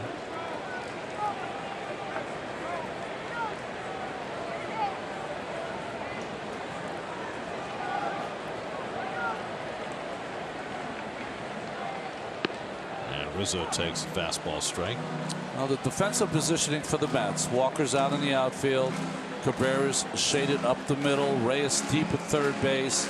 But look at Granderson. Granderson playing to the left side of second base. It opens up that entire right center field for Rizzo. That's where he hit his 3-run home run last night. Probably should be playing deeper too. Yeah. In a spot where a double gives the Cubs the lead.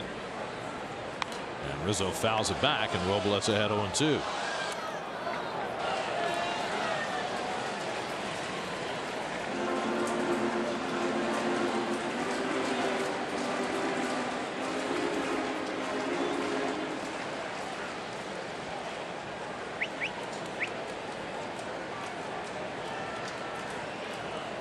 Bryant at first and 2 out.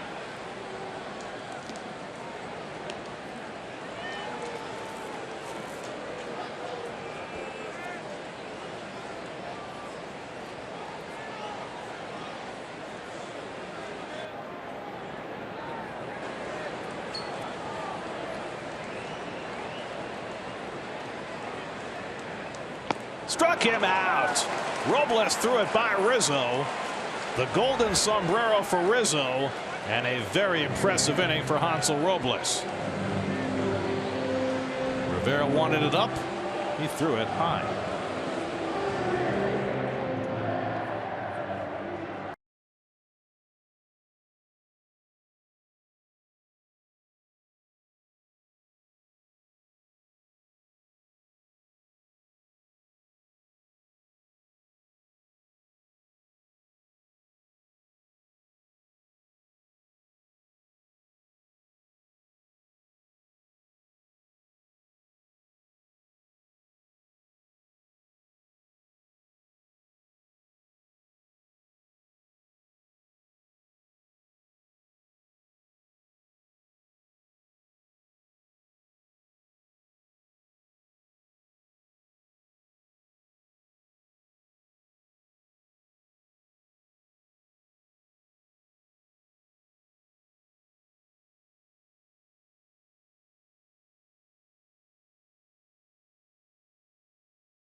wild card spot. Mets will be in Miami this weekend. Pedro Strop on to pitch the 8th inning in a 1-1 game, and Jose Reyes running up as though to bunt, and then showing that he might try to slug bunt. Yeah. With the third baseman Baez creeping in. We saw Strop. Strop has that good slider that he'll use. He's their 8th inning guy. Quick pitch. Up the middle to his left goes Russell, and the quick throw gets Reyes one away. Russell can play a little defense, can he? I mean, we were talking about range before. There's Baez is now playing third. Talking about range in the middle infield, he's got it. That ball, when it left the bat, looked like it was going to be a base hit. Baez now moves over to the right side in the shift with Granderson coming up. Curtis has driven in the only Met run tonight after Reyes tripled to open the 6th. Granderson hit a fly ball to center to get him home. His 29th run batted into the season.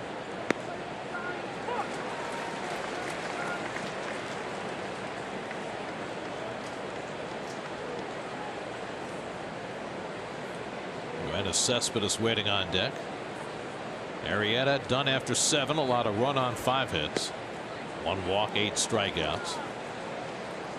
No decision game for Arrieta, but like Syndergaard, a game that gets him back on track. Yes. Both starting pitchers were excellent. Both came into the night with question marks. Neither one pitched in the All-Star game, although both were selected. Both came in on 10 days rest. Both acquitted themselves extremely well.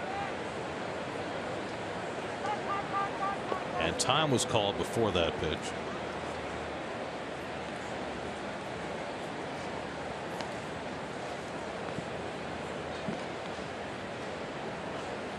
Pedro Strop worked last night, faced 2 batters. He hit Cespedes with a pitch and then struck out Walker to get through an 8th inning jam.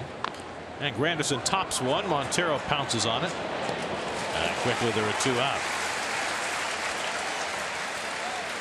Only Verizon makes Tuesday Night Baseball better by rewarding their customers with exclusive ballpark access and experiences. Visit sny.tv/Verizon to learn how you can get access and rewards like these lucky fans. There they are. Addison Reed ready to go in the Mets bullpen.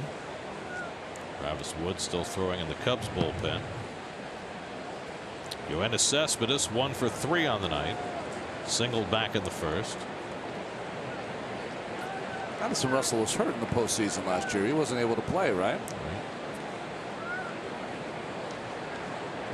So you might have your first Addison matchup. All you need is Tony Clark or Gary Sheffield. Gary Sheffield. No Wavelands, are there? Not that I'm aware of.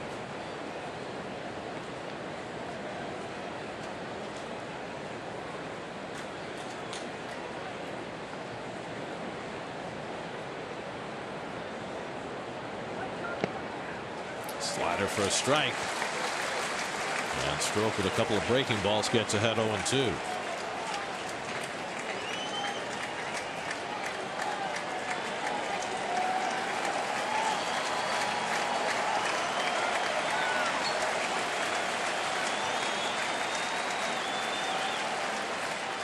And he struck him out on 3 pitches. Cespedes loses his helmet. Strop has a 1-2-3 top of the 8th. Still 1-1 in Chicago.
pitches in a scoreless seventh. He's going to stay on for the eighth to face Ben Zobrist in a 1-1 game. Addison Reed was up in the bullpen, but Terry Collins going to stick with Robles to start this inning. Zobrist is 0 for 3 tonight. Flied out twice and struck out against Syndergaard. Noah went the first 5 2/3, allowed an unearned run on 7 hits. Blevins and Robles have followed.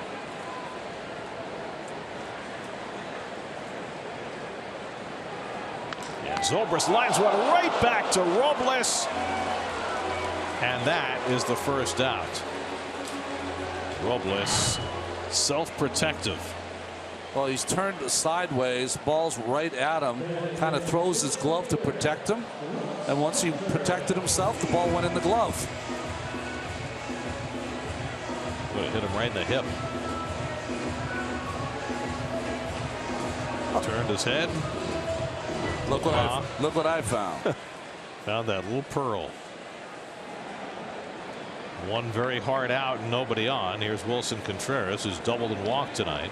1 for 2. And takes a slider for a strike.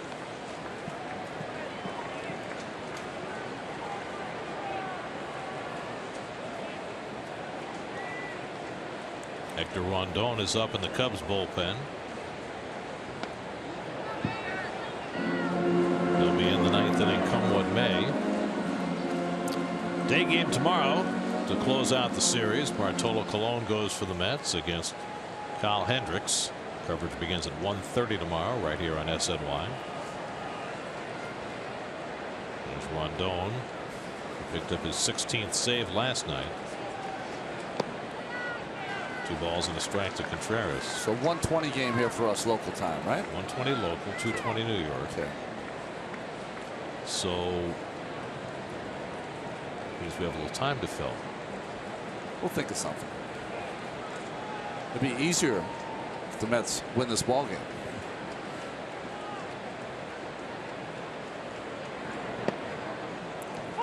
Will it be easier if they win it, say, in, 17 or 18 innings? Just stay here. Jason Hayward waiting on deck.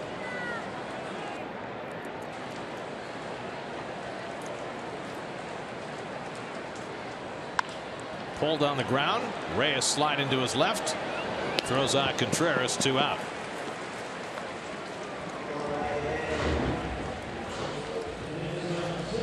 So 2 out and nobody on in the home 8th. And now Jason Hayward, who's 1 for 3 on the night, singled back in the 2nd inning. Go back to the early innings of this game. Syndergaard got out of a 2nd and 3rd 1st inning jam. Yeah. Got out of a 2nd and 3rd nobody out 2nd inning jam. Gave up an unearned run in the 3rd. Gave up a double and a single in the 4th. Had a runner thrown out at the plate.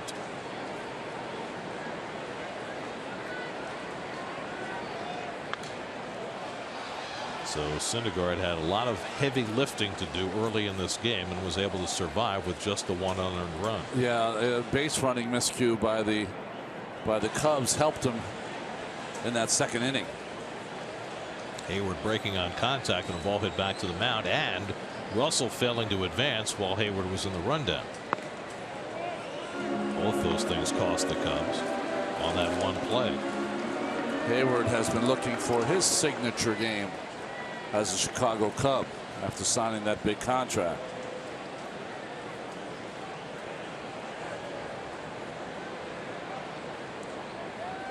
One from Robles, and he pulls it on the ground right at Walker, and that retires the side. 1-2-3 inning, 2 scoreless for Hansel Robles. We go to the 9th, tied at 1.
Hector Rondon, the Cubs closer, comes on to a tie game. Well, he had a clean inning last night. Good breaking ball, slider, throws 96 plus. James Loney leads off the 9th inning for New York. Loney 0 for 3 tonight. Neil Walker and Asdrubal Cabrera to follow. And Loney takes a strike. Rondon earned his 16th save last night. Only had to face one batter. Came in with 2 men on in a 5-1 game. Got Travis d'Arnaud to ground into a double play to end the game.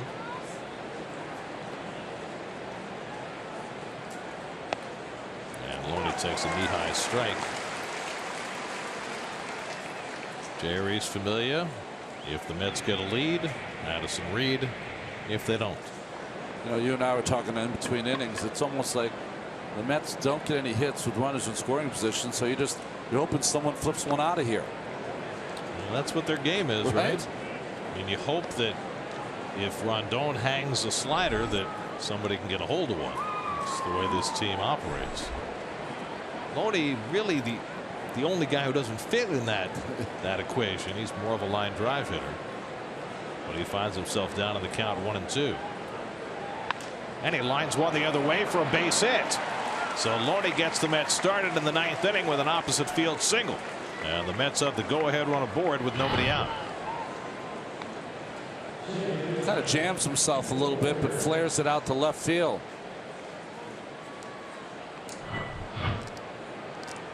So how do you play it if you're Terry Collins? You've got Neil Walker has been your cleanup hitter most of the year at the plate. I think he's got to swing the bat.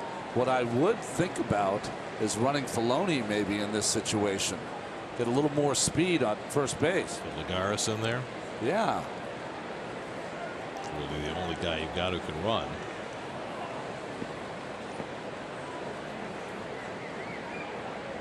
And if you get a lead, you bring Lagares in for defense anyway. That's right. Walker 1 for 3 tonight. He was in a 1 for 25 hole when he got a base hit leading off the 7th against Arrieta. Seen some managers, sometimes they wait until the runner gets into scoring position before they will put a pinch runner in. And Walker quickly down in the count 0-2. Well, Rondon got ahead of Loney, and Loney able to flare a base hit the other way. Now Walker finds himself quickly down in the count. Asdrubal Cabrera waiting on deck.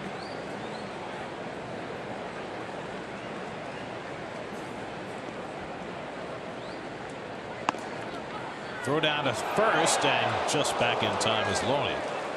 As Montero got rid of it quickly after that high fastball. All the catchers for the Cubs, all 3 of them like to throw the ball around the bases, and that was a pretty close play.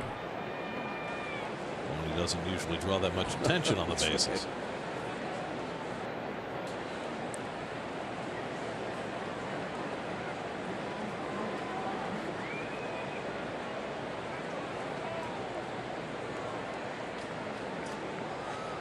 Montero setting up inside, and Walker fights it off.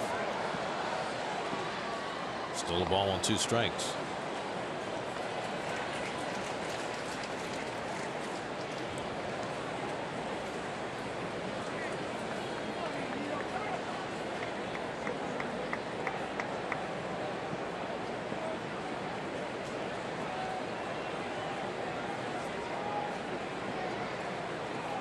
With this defense by the Cubs, though, big hole between first and second. If he catches a breaking ball down and in. 1-2. And he bangs one off his leg, a foul ball. He's getting mostly sliders from Rondon. That's one of those old-fashioned holes that you used to see all the time, right?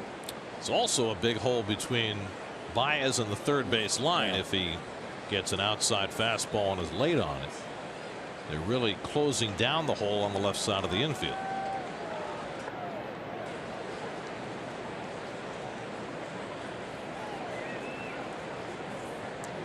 Walker got behind in the count quickly.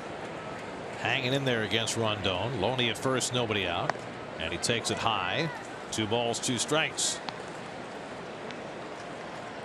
This is an infield configuration that you wouldn't include as a shift in your numbers, but it is a shift.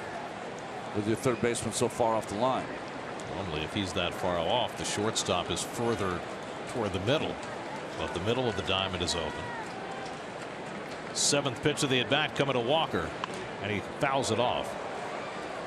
Fastball from Rondon. Still 2-2. This is turning into quite an at bat for Walker, who took a couple of sliders and got behind in the count 0-2. Well, the big at bat last night for the Cubs was the 10-pitch at bat where Rizzo hit a 3-run home run. Maybe the Mets can have that kind of at bat from Walker.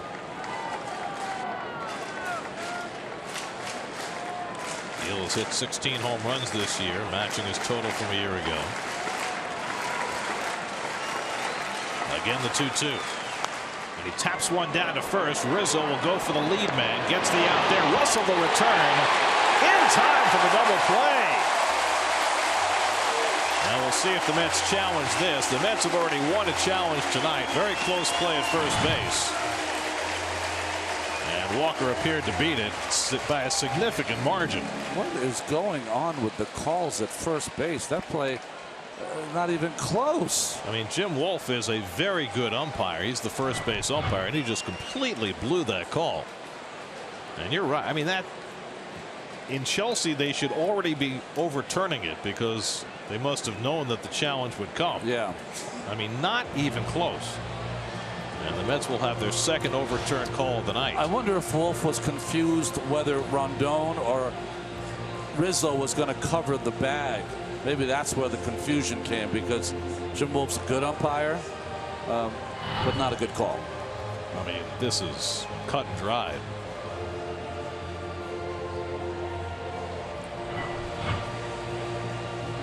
Well, Jerry Meals and Bill Welke's crews are in the bunker in Chelsea. They overturned a call in favor of the Mets earlier in the game, and not even the Cub fans have any hope of this one standing up. They're watching the replay and they're staying silent. And I can't even believe this has taken this long.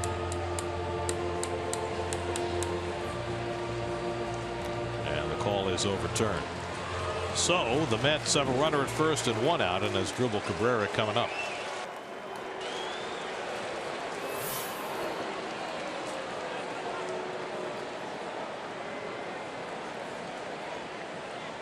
Cabrera's 0 for 3 tonight, struck out twice and grounded out. 1 for 7 in this series. Well, Cabrera hasn't had a hit in 2 months with a runner in scoring position. The good news is there's no runner in scoring position. It's a runner on base. Walker at first and one out.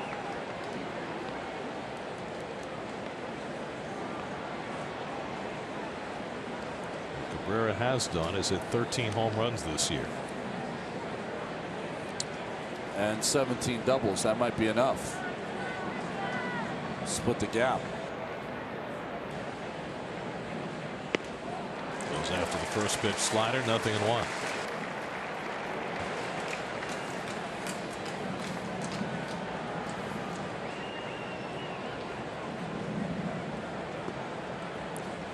One game in the ninth.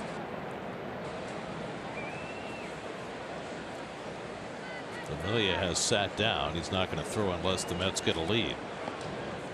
Loosened up lately, but it's Addison Reed who will pitch the bottom of the ninth if the Mets do not go in front. Familia's taking the glove off. That's one of the things he's gotten better and better at, hasn't it? Just saving those bullets. Not every reliever learns that. Off speed, hit hard, base hit into right field. Walker to second. He's going to stop there as Bryant gets it in quickly. And so Cabrera comes through. And now the Mets have the tie-breaking run at second, and Michael Conforto coming up. Well, we talked about that hole before when Walker was up. Well, Cabrera takes advantage of it. And the Mets just don't have enough speed to go from first to third, so they go base to base. So here's Conforto in his first start back in the major leagues after 3 weeks in the minors. And he gets to come up in a game-breaking situation in the ninth inning. And one of the reasons the Mets are in this situation is because Conforto's fine defensive play in right field when he threw out Arrieta at home. Conforto is 0 for 2 and a walk tonight. 10 home runs, 30 runs batted in on the year. Most of his production back in April. Struggled in May and June. Got his swing back in Vegas, and now looking to get the Mets a lead in Chicago. And Conforto fights one off a foul ball, 0-1.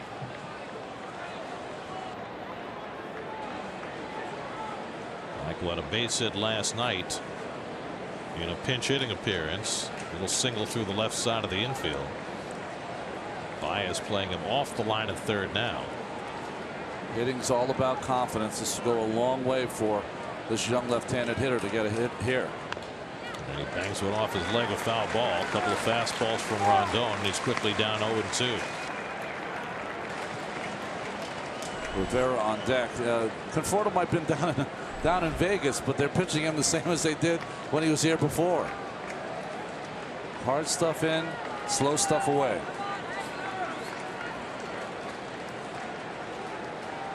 Walker at second, Cabrera at first, and 1 out. That's now with 7 hits on the night.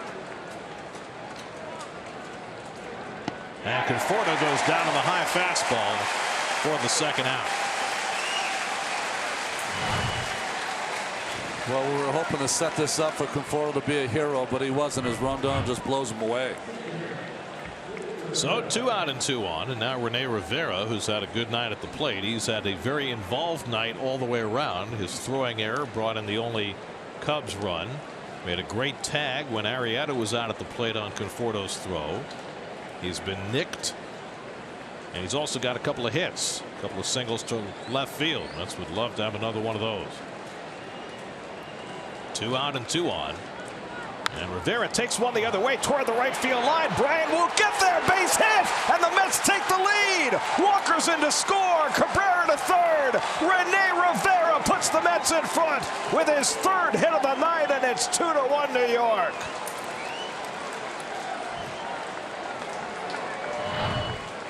Well, remember that game at home when John Lester started. Rivera had a big offensive game against the Cubs that afternoon, and he has a big one tonight with 3 hits, and he pushes ahead the go-ahead run with a runner in scoring position. A hit of all things. Rene Rivera right in the middle of everything all night long for the Mets, and he puts the Mets in front in the 9th, and now Familia will start getting ready in the bullpen. Kelly Johnson, meanwhile, will pinch hit for Hansel Robles, who gave the Mets 2 scoreless innings and now stands to get the win. And Johnson takes a call strike. So Rondon, who got the save last night, brought into a tie game in the 9th, has given up 3 hits and a run here. The 2-out hit by Rivera putting the Mets in front. Get greedy. Get another one. Knocked down by Montero. The ball on a strike.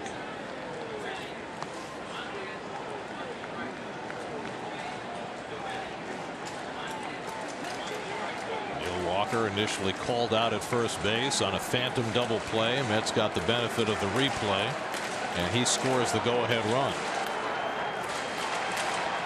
1-1 to Kelly Johnson, and he bounces one on the right side. Zobrist has it. That retires the side, but not before the Mets grab the lead. Rene Rivera's 3rd hit of the night puts the Mets up 2-1, and now it's in the hands of Jeurys Familia.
shares his thoughts on signing his new contract, plus a preview of the top 10 storylines to watch as the Jets get ready for camp on Jets Nation Sunday at 7 only on SNY. Mets haven't won a regular season game at Wrigley since 2014. They got a chance tonight. Juan Lagares in for defense will play center field. Curtis Granderson will go over to right field. And Jeurys Familia, 32 for 32 this year in save chances, will get the baseball. Yeah, had a save on the 15th in Philadelphia. You see those numbers. The only one that's not good, first batter faced, 275 average. That's high for a closer. 3 days off for Familia since his last outing. Addison Russell leads off in the last of the ninth. 1 for 3 tonight. And he takes a sinker for a strike, 0-1. Miguel Montero on deck, then Javier Baez, 7, 8, and 9 in the Cubs batting order against Familia. Trying to save it for Hansel Robles, who was terrific for his 2 innings of relief behind Noah Syndergaard. And Russell tops one foul, and Familia quickly ahead 0-2. Familia has converted 48 consecutive regular season save opportunities, the 5th longest streak in Major League history. Oh. Gagne's got the biggest one? 88. Yeah.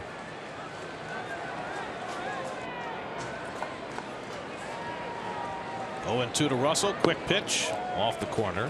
1-2. Syndergaard went 5 2/3, allowed an unearned run. Jerry Blevins got his only man. Robles 2 scoreless. And now Familia trying to do what he does.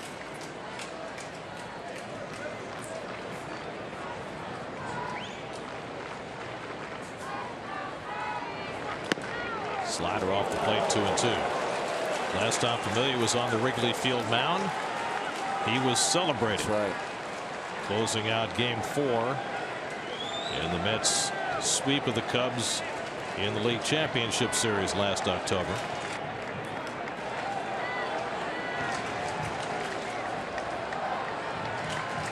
Two and 2 to Addison Russell. Too low. So after getting ahead 2 strikes, Familia runs the count full.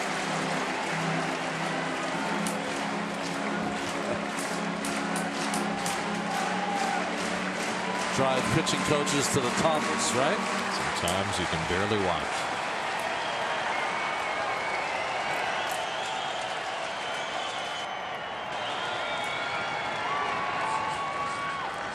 Three-two. Check swing. He did not go. Ball 4. And the tying run is aboard. Well, that's a pretty good at bat by the young Russell. We were talking about first batters faced. Woes continue. So you certainly have to look for the bunt here with Miguel Montero, who's hitting under 200 at the plate. Javier Baez on deck. Then comes the pitcher's spot. They've got all right-hand hitters on the bench. Probably Matt Caesar gets the call. Gary Jones went through a long litany of signs, the third base coach, to Montero. And Reyes not playing very far in at third base. Montero set to swing, and he takes inside for ball 1. And Rivera's going to run the ball out to the mound. So Joe Madden not having his catcher bunt on the first pitch. Montero 0 for 3 tonight. Coming up tonight after the post-game show, Geico Sports Night. A bunch of good stuff, says Doug. New York versus deep dish. It's not even a competition. Come on, Doug. I mean, I like Chicago pizza, but it's not pizza. It's tomato pie.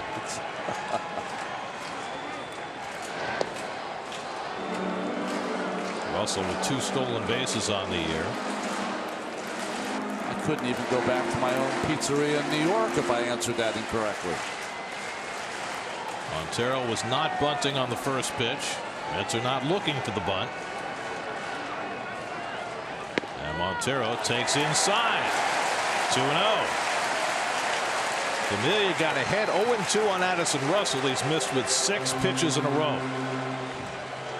Montero doesn't have a lot of speed. As a pitcher, Familia, you've got that good sinker. You can see it. Catcher Rivera imploring him, just throw a strike, keep it down, let him hit a ground ball, and you turn 2. Ball 3.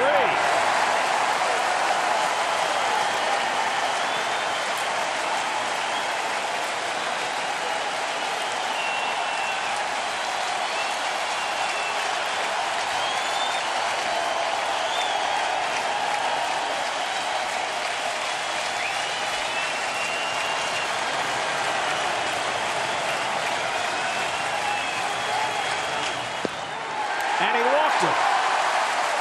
Back-to-back walks issued by Familia to start the bottom of the ninth. Can barely hear yourself think with this crowd. And Danny Werther's going to go out to have a discussion with Familia. Albert Almora will run for Montero at first base, carrying the potential winning run. A 4-pitch walk to Montero, who was hitting under 200. And now Javier Baez, a much bigger threat, comes to the plate with 2 men on. And now how do the Cubs play? You got Matt Caesar on deck behind Baez to pinch hit for the pitcher. I told you Caesar in the weekend series against the Texas Rangers had 2 pinch hit singles and drove in 3 runs. He's been a big part of that bench for Joe Maddon. Well, you got Baez, who's a big swinger at the plate. He's been up once, came up as a pinch hitter in the 7th and grounded out, stayed in the game at third base. You know that book that most managers read? Joe's never read it. Well, the Mets now are looking for the bunt. They've got Loney in, and Reyes even with a bag at third. Russell at second, carrying the tying run. Almora at first. Nobody out. And Baez squares and takes outside, and that's 9 in a row out of the strike zone for Jeurys Familia. An unaccustomed string of wildness for the Mets closer.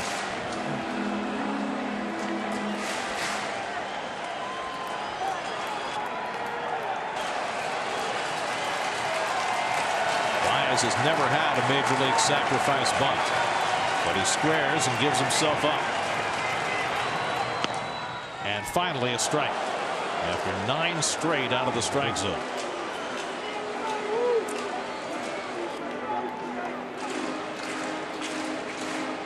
Now Baez looking down to Gary Jones to see if the bunt is still on.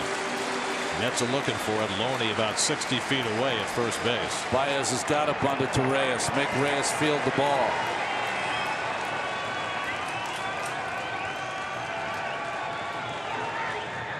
Baez trying to drop down the bunt, and Reyes makes the barehand play, and he's safe at first. That ball was going to go foul. Oh, a terrible play by Jose Reyes.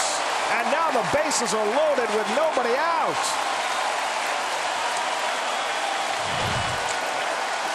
Well, we started the game talking about the outfield, but it's the infield inexperience by Reyes. Cannot make that play. You have to let that ball go foul. That ball is always going to have spin that works its way foul, not in fair play. And had no play at first base. So it's a bunt single for Baez, and Familia's save streak is squarely on the line. Bases loaded, nobody out. Matt Caesar coming up. Is that a base hit for Baez? Yeah, sure. Whoa.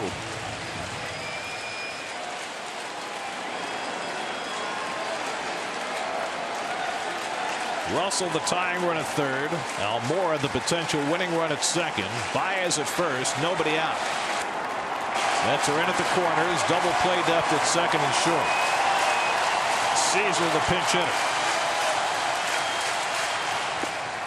Goes after the first pitch sinker. 0-1. Caesar started last night in right field. Had a big night. 3 for 4 with a couple of doubles.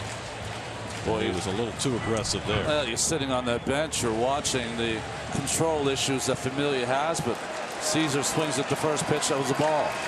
2 walks and a bunt single have loaded the bases with nobody out. 2-1 New York, 9th inning. Caesar pulls one foul.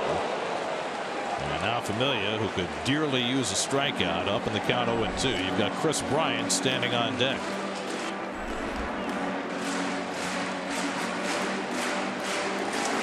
Well, if he finds his way out of this one, he truly is Houdini.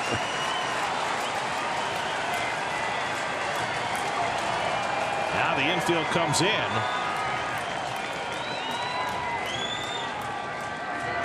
Oh, 2 to Caesar, and he just got a piece. Right before that pitch, Cabrera came most of the way in. Yeah. Walker seemed very unsure whether he was going to come in. They've got to get on the same page. Tuff's going to have to get them on the same page. Addison Russell's got a lot of speed on third base, so if you're coming home, you've got to come home with something on it. They take a step or two in, but not all the way.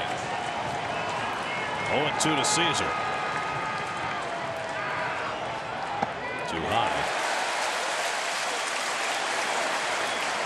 Boy, Gary, with no outs, I'd have to bring my infield in with 2 strikes. Bring these shortstop and second basemen in.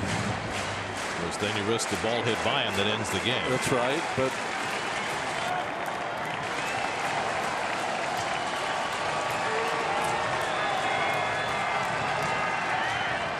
1-2 coming.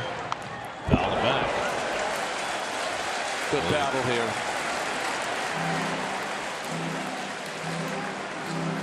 What a strange inning this has been for Familia. Got ahead of the leadoff man Russell 0-2, then threw 9 straight out of the strike zone, 2 walks, and then Baez trying to sacrifice, and Reyes picking up a ball that would have gone foul, enabling the Cubs to load the bases. 1-2 coming.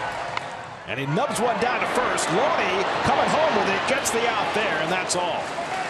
Familia never got off the mound to go cover first base. I don't know if they would have had a chance for a double play, but Familia did not go over to cover.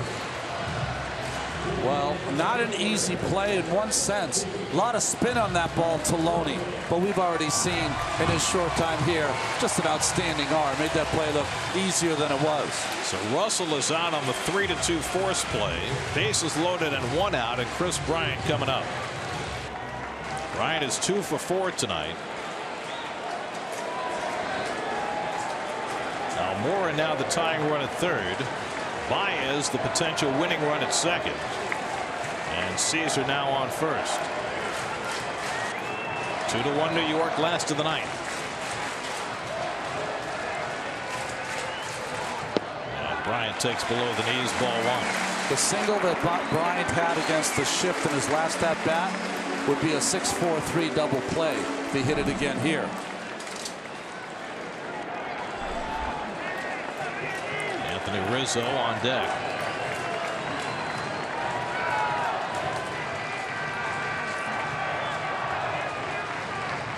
And Bryant goes after the sinker. 1-1.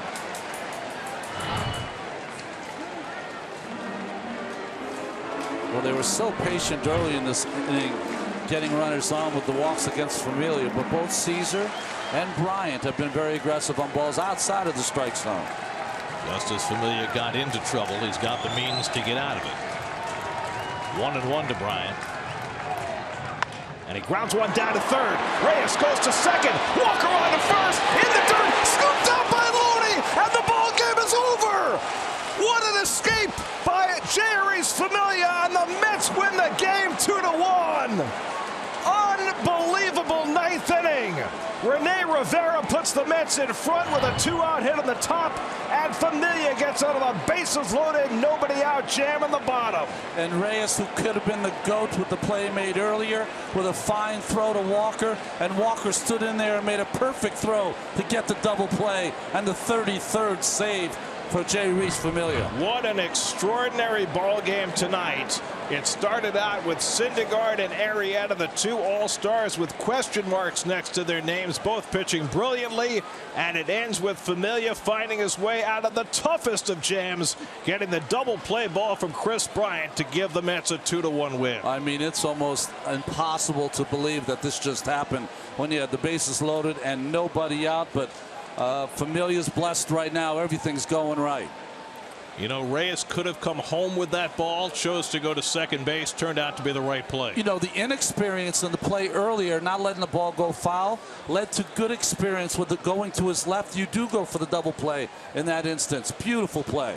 And Walker with the nice turn to end the ball game and give the Mets a 2-1 win. Tonight's game summary presented by Verizon. Hansel Robles with 2 scoreless innings gets the win. Familia now 49 consecutive regular season saves converted, and none tougher than the one tonight. Noah Syndergaard, a nice bounce back performance, did not allow an earned run in his 5 2/3. Rene Rivera with 3 hits, including the game winner. For every Mets win, the Mets organization is proud to contribute $2,500 to Northwell Health and the Cats